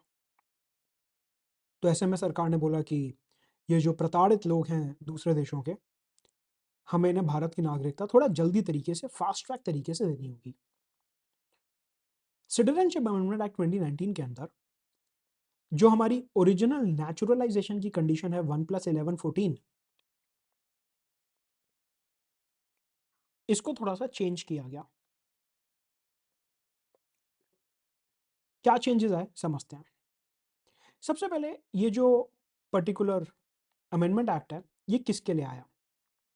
ये उन लोगों के लिए आया जो कि धर्म के नाम पर जिनका उत्पीड़न हो रहा था। सबसे पहली कंडीशन है कि उनका रिलीजियस परसिक्यूशन हो रहा था। अगर रिलीजियस परसिक्यूशन नहीं हो रहा था तो ये एक्ट आपके लिए नहीं है। अगर धर्म के नाम पर उत्पीड़न हो रहा था तो ही ये आपको रिलैक्सेशन मिलेगा। क्या रिलैक्सेशन है अभी मैं बताऊंगा आपको, लेकिन आपको सिर्फ ये समझना है कि सिटीजनशिप अमेंडमेंट एक्ट 2019 जो है वो नेचुरलाइजेशन की कंडीशन का एक रिलैक्सेशन, एक एक्सेप्शन है। अगर आपको उसका बेनिफिट लेना है तो आपको कुछ कंडीशंस फुलफिल करनी होंगी। पहली कंडीशन है कि आपका रिलीजियस परसिक्यूशन हो रहा है आपके देश में। कौन से देश में? सिर्फ 3 देशों में, पाकिस्तान, बांग्लादेश एंड अफगानिस्तान। अगर आप इन 3 के अलावा किसी और देश से हो, आपको इस कानून के अंदर रिलैक्सेशन नहीं मिलेगा। तो पाकिस्तान, अफगानिस्तान, बांग्लादेश में अगर आपका धर्म के नाम पर उत्पीड़न हो रहा है और आप भारत में 31 दिसंबर 2014 या उससे पहले इलीगली आए हो और आप हिंदू, सिख, बुद्ध, जैन, पारसी, क्रिश्चियन, इन 6 धर्मों को बिलोंग करते हो, तो ही आपको यहां पे ये रिलैक्सेशन या एक्सेप्शन मिलेगा। तो क्या कंडीशंस हो गई? 3 देश, 6 धर्म, 31 दिसंबर 2014 और रिलीजियस परसिक्यूशन, इलीगली भारत में घुस रहे हो। अगर ये सारी कंडीशंस फुलफिल होती हैं तो ही आपको इस कानून के अंदर एक बेनिफिट मिलेगा। सरकार ने बोला कि सबसे पहले जो ये कैटेगरी ऑफ पीपल हैं, इनको हम, भले ही ये भारत में इलीगली आए हैं बिना वीजा, बिना पासपोर्ट, बिना डॉक्यूमेंट्स के, लेकिन क्योंकि इनका उत्पीड़न हो रहा था, इनका परसिक्यूशन हो रहा था, तो इसलिए हम इन्हें इलीगल इमिग्रेंट नहीं मानेंगे। They will not be treated as illegal immigrant. Citizenship act 1955, passports entry into India act 1920 and foreigners act 1946, इन तीनों ही कानूनों के अंदर हम इन्हें इलीगल इमिग्रेंट नहीं मानेंगे। We will not consider them as illegal immigrants. Usually क्या होता है कि अगर हमारे देश में कोई इलीगल इमिग्रेंट आता है तो उसके ऊपर कार्रवाई होती है। इलीगली हमारे देश में आना और रहना अलाउड नहीं है। अगर कोई मान लीजिए म्यांमार से, चाइना से, श्रीलंका से, नेपाल, भूटान से इलीगली हमारे देश में आके रह रहा है, तो हम उसके ऊपर एक्शन ले सकते हैं सिटीजनशिप एक्ट, पासपोर्ट एक्ट और फॉरेनर्स एक्ट के अंदर। लेकिन क्योंकि ये लोग ऑलरेडी प्रताड़ित थे, इसलिए सरकार ने ह्यूमैनिटेरियन नेचर दिखाते हुए बोला कि 6 धर्मों के लोग इन 3 देशों से अगर धर्म के नाम पर परसिक्यूट होकर इंडिया में आ रहे हैं 31 दिसंबर 2014 से पहले, तो इनको इलीगल इमिग्रेंट नहीं मानेंगे। इनके ऊपर अगर कोई केस बनता भी है तो वो केस नहीं बनाएंगे।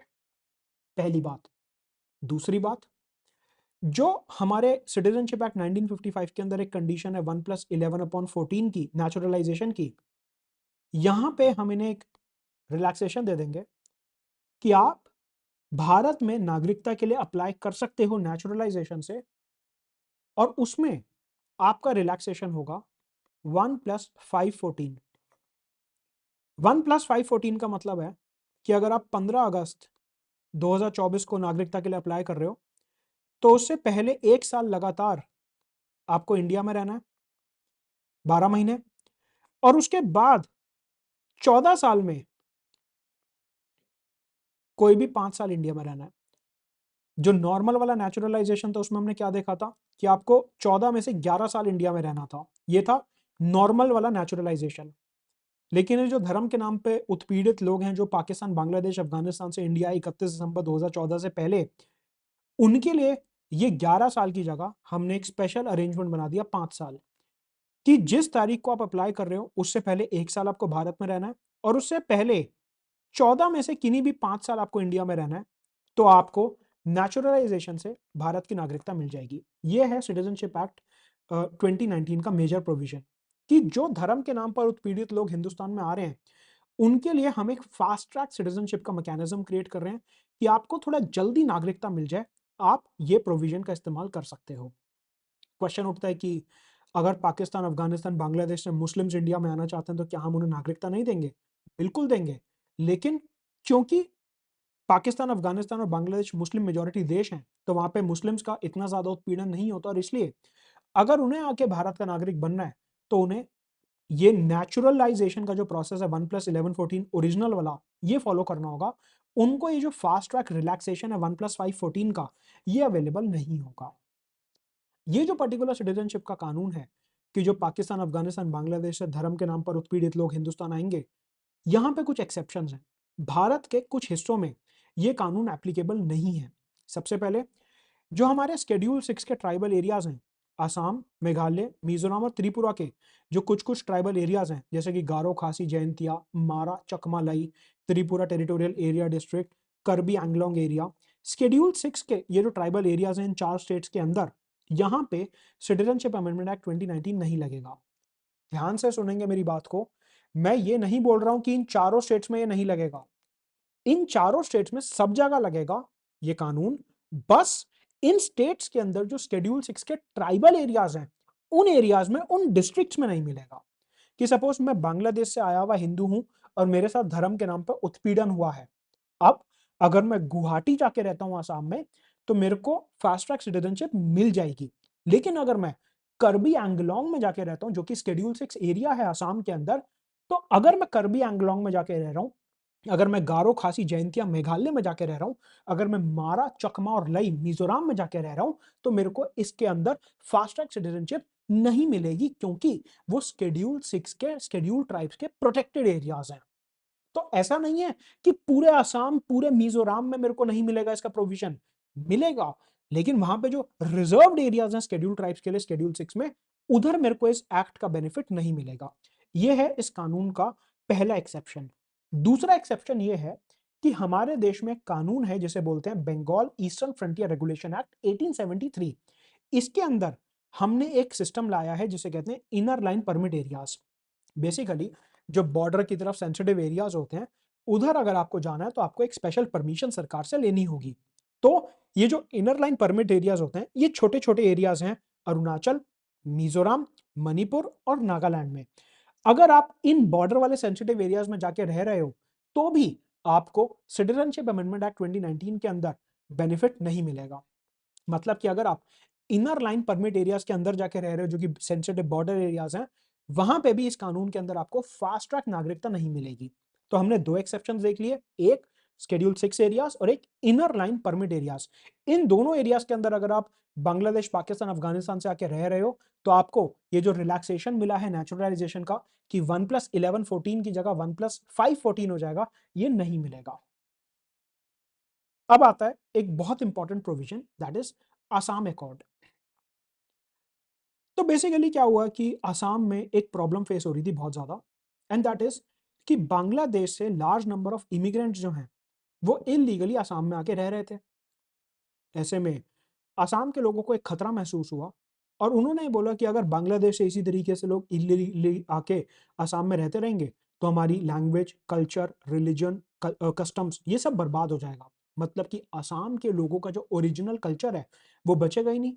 जितने भी बांग्लादेश से आने वाले लोग हैं, वो सारा कुछ हमारा जो है खत्म कर देंगे। तो ऐसे में आसाम के लोगों के बीच में और भारत सरकार, उस समय पे राजीव गांधी की सरकार थी, तो राजीव गांधी की सरकार और भारत सरकार एक तरफ, आसाम के लोग एक तरफ, उनके बीच में एक अग्रीमेंट हुआ जिसे हम आसाम अकॉर्ड के नाम से जानते हैं। ये जो आसाम अकॉर्ड है, यहाँ पे दो बातें करी गई। सबसे पहले ये बोला गया कि अगर बांग्लादेश से कोई व्यक्ति, कोई ऐसा पर्सन ऑफ इंडियन ओरिजिन कौन? जो या तो खुद या उसके माता-पिता अनडिवाइडेड इंडिया या आज़ाद इंडिया में पैदा हुए थे। याद करो मैंने आपको बताया था पर्सन ऑफ इंडियन ओरिजिन। तो इधर ये बोला गया कि अगर कोई पर्सन ऑफ इंडियन ओरिजिन है, वो इल्लीगली असम में आ रहा है और रह रहा है, तो उसे हम भारत की नागरिकता दे देंगे अगर वो असम में 1 जनवरी 1966 के पहले आया था। ये हो गई एक कंडीशन कि 1966 1 जनवरी से पहले जो भी असम में आया हुआ है, उसको नागरिकता दे देंगे। अब दूसरी कंडीशन ये है कि अगर कोई व्यक्ति असम में 1 जनवरी 1966 से लेके 25 मार्च 1971 के बीच में आया है, मतलब कि इस टाइम पीरियड में आया है, 1 जनवरी 1966 से लेके 25 मार्च 1971, इस टाइम पीरियड में अगर कोई व्यक्ति आया है, तो उसको हम 10 साल पहले असम में रखेंगे। जब वो 10 साल असम में रह लेगा, उसके बाद उसे भारत की नागरिकता मिलेगी। तो अगर आप असम में बांग्लादेश से, अगर आप पर्सन ऑफ इंडियन ओरिजिन हो और आप बांग्लादेश से असम में 1 जनवरी 1966 के पहले आ चुके हो, तो आपको नागरिकता मिल जाएगी। अगर आप 1 जनवरी से 25 मार्च 1971 के बीच में आए हो, तो आपको 10 साल पहले असम में रहना पड़ेगा, उसके बाद आपको नागरिकता मिलेगी। इस दौरान ये जो 10 साल का पीरियड है, इसमें आपको सारे राइट्स वही मिलेंगे जो सिटीजन्स को मिलते हैं, बस राइट टू वोट नहीं मिलेगा। 10 साल के बाद आपको पूर्ण रूप से नागरिक घोषित कर दिया जाएगा और आपको राइट टू वोट भी मिल जाएगा। ये था असम अकॉर्ड।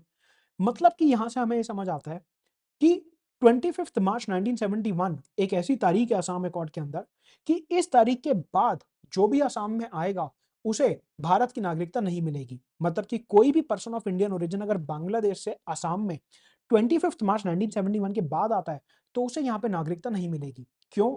हमने क्या देखा? 1 जनवरी 1966 से पहले आए हो, नागरिकता मिल गई। 1 जनवरी 1966 से 25 मार्च 1971 के बीच में आए हो, 10 साल इंडिया में रहो, नागरिकता मिल जाएगी। अगर आप 25 मार्च 1971 के बाद असम में आ रहे हो, तो असम अकॉर्ड में बोला गया था कि आपको भारत की नागरिकता नहीं मिलेगी। लेकिन फिर सिटीजनशिप अमेंडमेंट एक्ट आया। उसने क्या बोला कि अगर आप 31 दिसंबर 2014 तक भारत में आ रहे हो, पाकिस्तान, बांग्लादेश, अफगानिस्तान से, तो आपको इंडिया की नागरिकता दे देंगे। एक्सेप्शन क्रिएट करा गया सिर्फ आसाम के शेड्यूल 6 एरियाज के लिए। तो असम के लोगों को यहाँ पे बड़ा गुस्सा आया। उन्होंने बोला कि भारत सरकार ने 1985 में हमारे को वादा करा था कि 25 मार्च 1971 के बाद, 25 मार्च 1971 के बाद असम में कोई भी इलीगली नहीं रह पाएगा। अब सरकार कह रही है कि सिटीजनशिप अमेंडमेंट एक्ट 2019 के माध्यम से कोई भी व्यक्ति जो 31 दिसंबर 2014 तक असम में आ रहा है, हम उसे भी नागरिकता दे देंगे। तो ऐसे में असम के लोगों को ये लगा कि जो सिटीजनशिप एक्ट 2019 है और असम अकॉर्ड है, इनमें कन्फ्लिक्ट हो रहा है और सरकार असम अकॉर्ड को वायलेट कर रही है। इस वजह से असम में सिटीजनशिप अमेंडमेंट एक्ट के बाद हमारे को काफी ज्यादा प्रोटेस्ट देखने को मिलता है। क्योंकि आप ये समझिए कि असम अकॉर्ड में क्या बात करी गई कि आप 25 मार्च 1971 के बाद असम में इलीगली आके नहीं रह सकते। लेकिन सरकार ने सिटीजनशिप एक्ट 2019 में क्या बोला कि आप 31 दिसंबर 2014 तक अगर इलीगली भारत में आए हो, तो हम आपको फास्ट ट्रैक तरीके से नेचुरलाइजेशन के अंदर सिटीजनशिप दे देंगे और उसमें आप बस असम के शेड्यूल 6 एरियाज में मत रहना, बाकी पूरे असम में कहीं भी रहो, हम आपको नागरिकता दे देंगे। तो असम के लोगों को लगा कि ये प्रोटेक्शन जो थी असम अकॉर्ड के अंदर, ये पूरे असम को दी गई थी, ना कि सिर्फ शेड्यूल 6 एरियाज को। तो हमने देखा कि कैसे birth, descent, registration, naturalisation, citizenship amendment act 2019 और असम अकॉर्ड के अंदर सिटीजनशिप के मैटर्स के साथ डील किया गया। अब एक्विजिशन ऑफ सिटीजनशिप के अंदर हमारा आखिरी मसला आता है, that is incorporation of territory. कि अगर भारत सरकार कल को किसी टेरिटरी, किसी देश को हमारे देश का हिस्सा बनाती है, जैसे कि सिक्किम, पुडुचेरी, दमन and Diu, Goa, Dadra Nagar Haveli, in areas को अलग अलग समय पे भारत का हिस्सा बनाया गया, तो वहां पे जो रहने वाले लोग हैं, उनमें किसको नागरिकता मिलेगी और किसको नहीं मिलेगी, भारत सरकार इसके लिए नोटिफिकेशन ऑर्डर निकाल सकता है। तभी जब सिक्किम, गोवा, दादरा नगर हवेली, पुडुचेरी हमारे देश का हिस्सा बने, तो भारत सरकार ने सिटीजनशिप एक्ट 1955 के प्रोविजंस का यूज करते हुए अलग अलग ऑर्डर्स निकाले और उनके अंदर ये स्पेसिफाई करा कि कौन कौन उन जगहों से भारत का नागरिक बन सकता है। तो ये है हमारा एक और तरीका, इनकॉर्पोरेशन ऑफ टेरिटरी, कि आपके देश को भारत ने पूर्ण रूप से एक्वायर कर लिया। तो अभी तक हमने ये देखा कि कॉन्स्टिट्यूशन के अंदर सिटीजनशिप को लेके क्या प्रोविजंस दिए गए थे और 26 जनवरी 1950 वाले दिन कौन भारत का नागरिक बना। उसके बाद हमने देखा कि birth, descent, registration, naturalisation, Assam accord, incorporation of territory and citizenship amendment act 2019 से किस किस को भारत की नागरिकता मिली। अब हम ये समझेंगे कि सिटीजनशिप एक्ट 1955 के अंडर ऐसे कौन से प्रोविजंस हैं जिसके तहत आपकी नागरिकता भारत सरकार छीन सकती है। क्योंकि आपको पता है कि आर्टिकल 10 के अंदर सीधा ये बोला गया था कि अगर आप भारत के नागरिक हैं तो ऐसा जरूरी नहीं है कि आप परमानेंट नागरिक हैं। हो सकता है कानून पास करके भारत सरकार आपकी नागरिकता ले ले।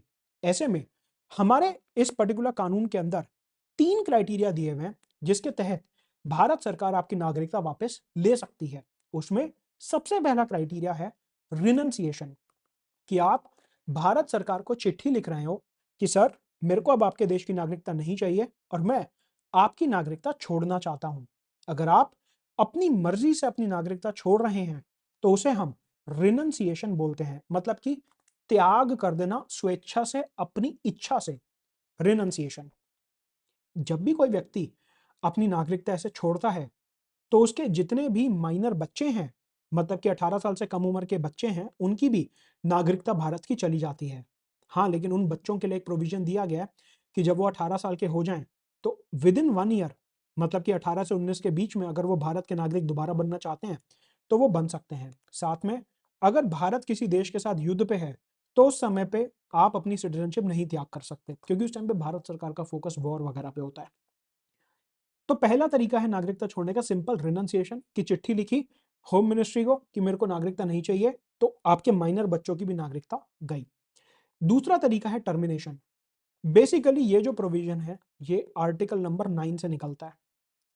टर्मिनेशन ये बोलता है कि अगर आपने किसी दूसरे देश की नागरिकता अपनी मर्जी से, वॉलंटरली, स्वेच्छा से दूसरे देश की नागरिकता एक्वायर करी है, तो आपकी इंडिया की जो सिटीजनशिप है वो ऑटोमेटिकली खत्म हो जाएगी। अगेन ये प्रोविजंस वॉर के समय पे नहीं लगेंगे, वॉर के पहले या वॉर के बाद लगेंगे। तो मतलब अगर एक व्यक्ति है, वो यूके गया, उसने यूके की नागरिकता ले ली, लेकिन उसने भारत सरकार को नहीं बताया। जैसे ही वो यूके की नागरिकता लेगा, उसकी इंडिया की नागरिकता ऑटोमेटिकली टर्मिनेट हो जाएगी।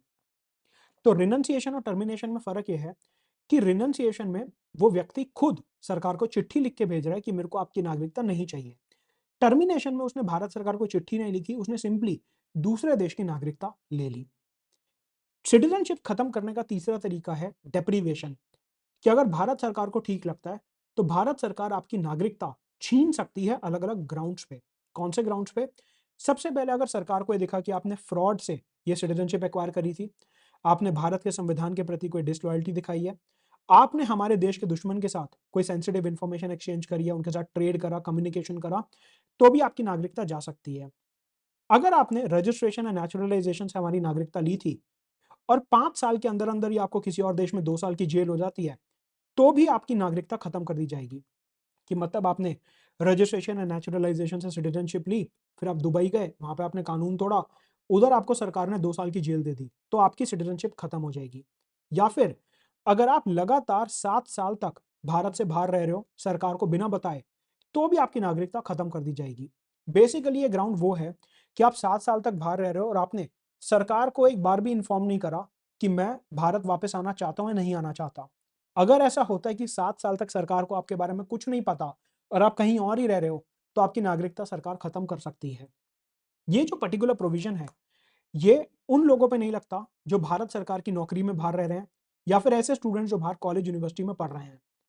अगर आप बाहर रह रहे हो लगातार 10-15 साल से और आप इंडियन सिटीजनशिप बनाए रखना चाहते हो, तो आपको हर साल वहाँ पे कॉन्सुलेट में जाके, उधर डिप्लोमैटिक मिशन में जाके चिट्ठी देनी होगी कि मैं भारत का नागरिक बना रहना चाहता हूँ, मेरी नागरिकता कैंसल मत करना। अगर आप इन तीनों में से किसी भी कैटेगरी में नहीं आ रहे और आप 7 साल से ज़्यादा एकदम गायब हो, तो सरकार आपकी नागरिकता कैंसल कर सकती है। तो यहां तक हमने देखा कि किस तरीके से आपको भारत की नागरिकता मिलेगी और नागरिकता जा सकती है। अब सिटीजनशिप एक्ट 1955 के अंदर एक कॉन्सेप्ट और इंट्रोड्यूस किया गया, that is overseas citizenship of India. अब भारत सरकार ने बेसिकली एक कमेटी बनाई थी, that is L M Singhvi committee.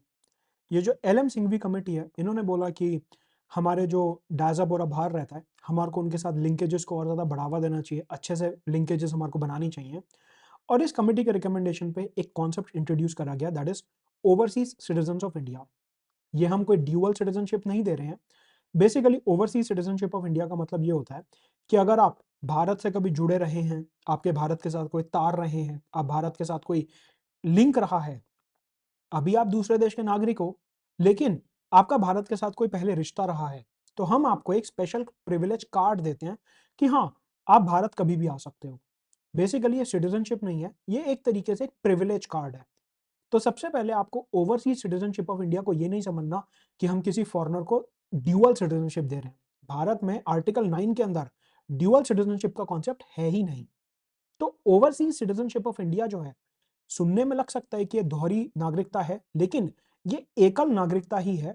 यहाँ पे सिंपली बात ये हो रही है कि जो हमारे भारत से जुड़े लोग बाहर काम कर रहे हैं, सुंदर पिचाई, सत्या नडेला जैसे लोग, उनको हम एक स्पेशल प्रिविलेज दे रहे हैं। ऐसे में हमने एक कॉन्सेप्ट इंट्रोड्यूस करा, that is OCI cards. OCI card basically जो ओवरसीज सिटीजन्स ऑफ इंडिया हैं, जिनके साथ हम लिंक बना के रखना चाहते हैं, हम उनको एक मेंबरशिप कार्ड देते हैं जिसको कहते हैं ओसीआई कार्ड। इस ओसीआई कार्ड के लिए कोई भी पर्सन ऑफ इंडियन ओरिजिन दुनिया में कहीं भी रह रहा हो, Barbados, Argentina, Brazil, US, UK, Canada, Russia, Japan, Australia, New Zealand, पूरे दुनिया में कोई भी पर्सन ऑफ इंडियन ओरिजिन कहीं भी रह रहा हो, वो इस ओसीआई कार्ड के लिए अप्लाई कर सकता है। लेकिन आपका पाकिस्तान और बांग्लादेश के साथ कोई लिंक नहीं होना चाहिए। अगर आपका पाकिस्तान बांग्लादेश के साथ कोई लिंक रहा है, तो आप ओसीआई कार्ड के लिए अप्लाई नहीं कर सकते। सरकार अगर चाहे तो इस लिस्ट में और कंट्रीज को ऐड कर सकती है। मतलब कि आप ये समझो, आज की तारीख में अगर चाइना में कोई भारत का व्यक्ति रह रहा है, पर्सन ऑफ इंडियन ओरिजिन रह रहा है, और वो इंडिया का ओसीआई कार्ड चाहता तो उसे मिल जाएगा। लेकिन कल को अगर भारत सरकार चाहे तो इस लिस्ट में पाकिस्तान बांग्लादेश के साथ चाइना का नाम भी डाल सकती है कि अब चाइना वाले लोग भी ओसीआई कार्ड के लिए अप्लाई नहीं कर सकते। तो ये केंद्र सरकार की मर्जी है कि वो कौन से देश के नागरिकों को ओसीआई कार्ड देना चाहते हैं और कौन से देश के नागरिकों को ओसीआई कार्ड नहीं देना चाहते। नाउ सवाल उठता है कि ओसीआई कार्ड किस किस को मिल सकता है और कैसे मिल सकता है। सबसे पहली कंडीशन है, और ये सारी कंडीशंस आपको बहुत ज्यादा याद करने की जरूरत नहीं है, एक बारी मैं रिवाइज करवा देता हूँ, नोट्स दे दूंगा, रिवाइज कर लेना। उसके बाद आपको क्या करना है, सिंपली समय समय पे इसे देखते रहना, बैठ के रटने की जरूरत नहीं है क्योंकि बहुत ज्यादा इससे डिटेल में क्वेश्चन नहीं बनता। तो अच्छा, सेशन लाइक कर दो, चैनल सब्सक्राइब कर लो, पीडीएफ आपको टेलीग्राम पे मिल ही जाएगा इसका, तो वो ज्वाइन कर लेना। नाउ ये जो रजिस्ट्रेशन है ओसीआई कार्ड्स का, ये कैसे होता है कि अगर आप भारत के कभी नागरिक रहे हो पहले, लेकिन फिर आपने भारत की नागरिकता छोड़ दी, यूएस यूके वगैरह की ले ली, तो आप ओसीआई कार्ड के लिए अप्लाई कर सकते हो। आप भारत के नागरिक नहीं रहे लेकिन बनने के लिए योग्य थे, एलिजिबल थे, तो भी आप ओसीआई कार्ड के लिए अप्लाई कर सकते हो। आप एक ऐसी जगह पे पैदा हुए जो कि भारत की टेरिटरी का हिस्सा बना आजादी के बाद, तो भी आप ओसीआई कार्ड के लिए अप्लाई कर सकते हो। इस टाइप के जो लोग हैं, जो नागरिक रहे हैं, नागरिक बनने के लिए एलिजिबल थे, या भारत की टेरिटरी में पैदा हुए, ये लोग खुद अप्लाई कर सकते हैं ओसीआई कार्ड के लिए, या फिर इनके बच्चे, ग्रैंड चिल्ड्रन या ग्रेट ग्रैंड चिल्ड्रन भी ओसीआई कार्ड के लिए अप्लाई कर सकते हैं। तो आप समझिए कि अगर सपोज करिए मैं एक व्यक्ति हूं जो भारत का नागरिक हूं, कल नहीं रहूंगा शायद, या मैं भारत का नागरिक बनने के लिए एलिजिबल था, या मैं भारत के किसी आजाद हिस्से में पैदा हुआ था, तो मैं ओसीआई कार्ड के लिए अप्लाई कर सकता हूं। फिर मेरे बच्चे, मेरे पोता पोती और मेरे ग्रेट ग्रैंड चिल्ड्रन भी ओसीआई कार्ड के लिए अप्लाई कर सकते हैं, प्रोवाइडेड मैं बांग्लादेश और पाकिस्तान को बिलोंग नहीं करता। ऑल्सो इन सब के जो माइनर बच्चे हैं, वो भी ओसीआई कार्ड के लिए अप्लाई कर सकते हैं। मतलब ओसीआई कार्ड जो है सिटीजनशिप से थोड़ा आसान है। साथ में एक ऐसा माइनर बच्चा जो खुद कहीं और का नागरिक है, लेट अस से जर्मनी, यूके, फ्रांस का, लेकिन उसके माता पिता भारतीय नागरिक हैं। माता पिता ने बोला हम भारतीय नागरिकता नहीं छोड़ेंगे, लेकिन अपने बच्चे को कनाडा, यूएस की नागरिकता दिलवा देते हैं, तो वो व्यक्ति जो है ओसीआई कार्ड के लिए अप्लाई कर सकता है। सिमिलरली एक ऐसा व्यक्ति जिसने भारतीय से शादी करी है या भारतीय ओसीआई कार्ड होल्डर से शादी करी है, उसको भी ओसीआई कार्ड मिल जाएगा, प्रोवाइडेड कि शादी जो है वो 2 साल तक टिक रही है। मतलब क्या, तो इंडियन नागरिक से शादी कर ली, फॉर एग्जाम्पल निक जोनस ने प्रियंका चोपड़ा से शादी करी, तो निक जोनस जो है वो ओसीआई कार्ड के लिए अप्लाई कर सकते हैं क्योंकि उनकी शादी अब 2 साल से ज्यादा टिक चुकी है। तो ये एग्जाम्पल बनता है ओसीआई कार्ड होल्डर्स का।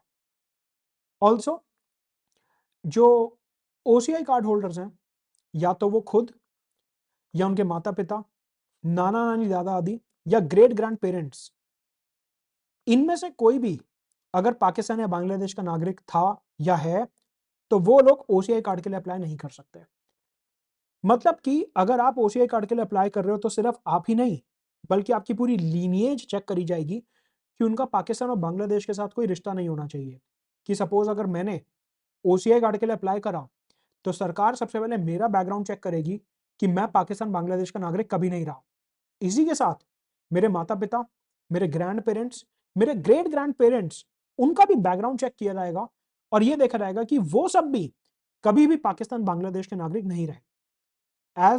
जैसा मैंने आपको बताया कि सरकार अगर चाहे तो इस लिस्ट में और कंट्रीज भी ऐड कर सकती है।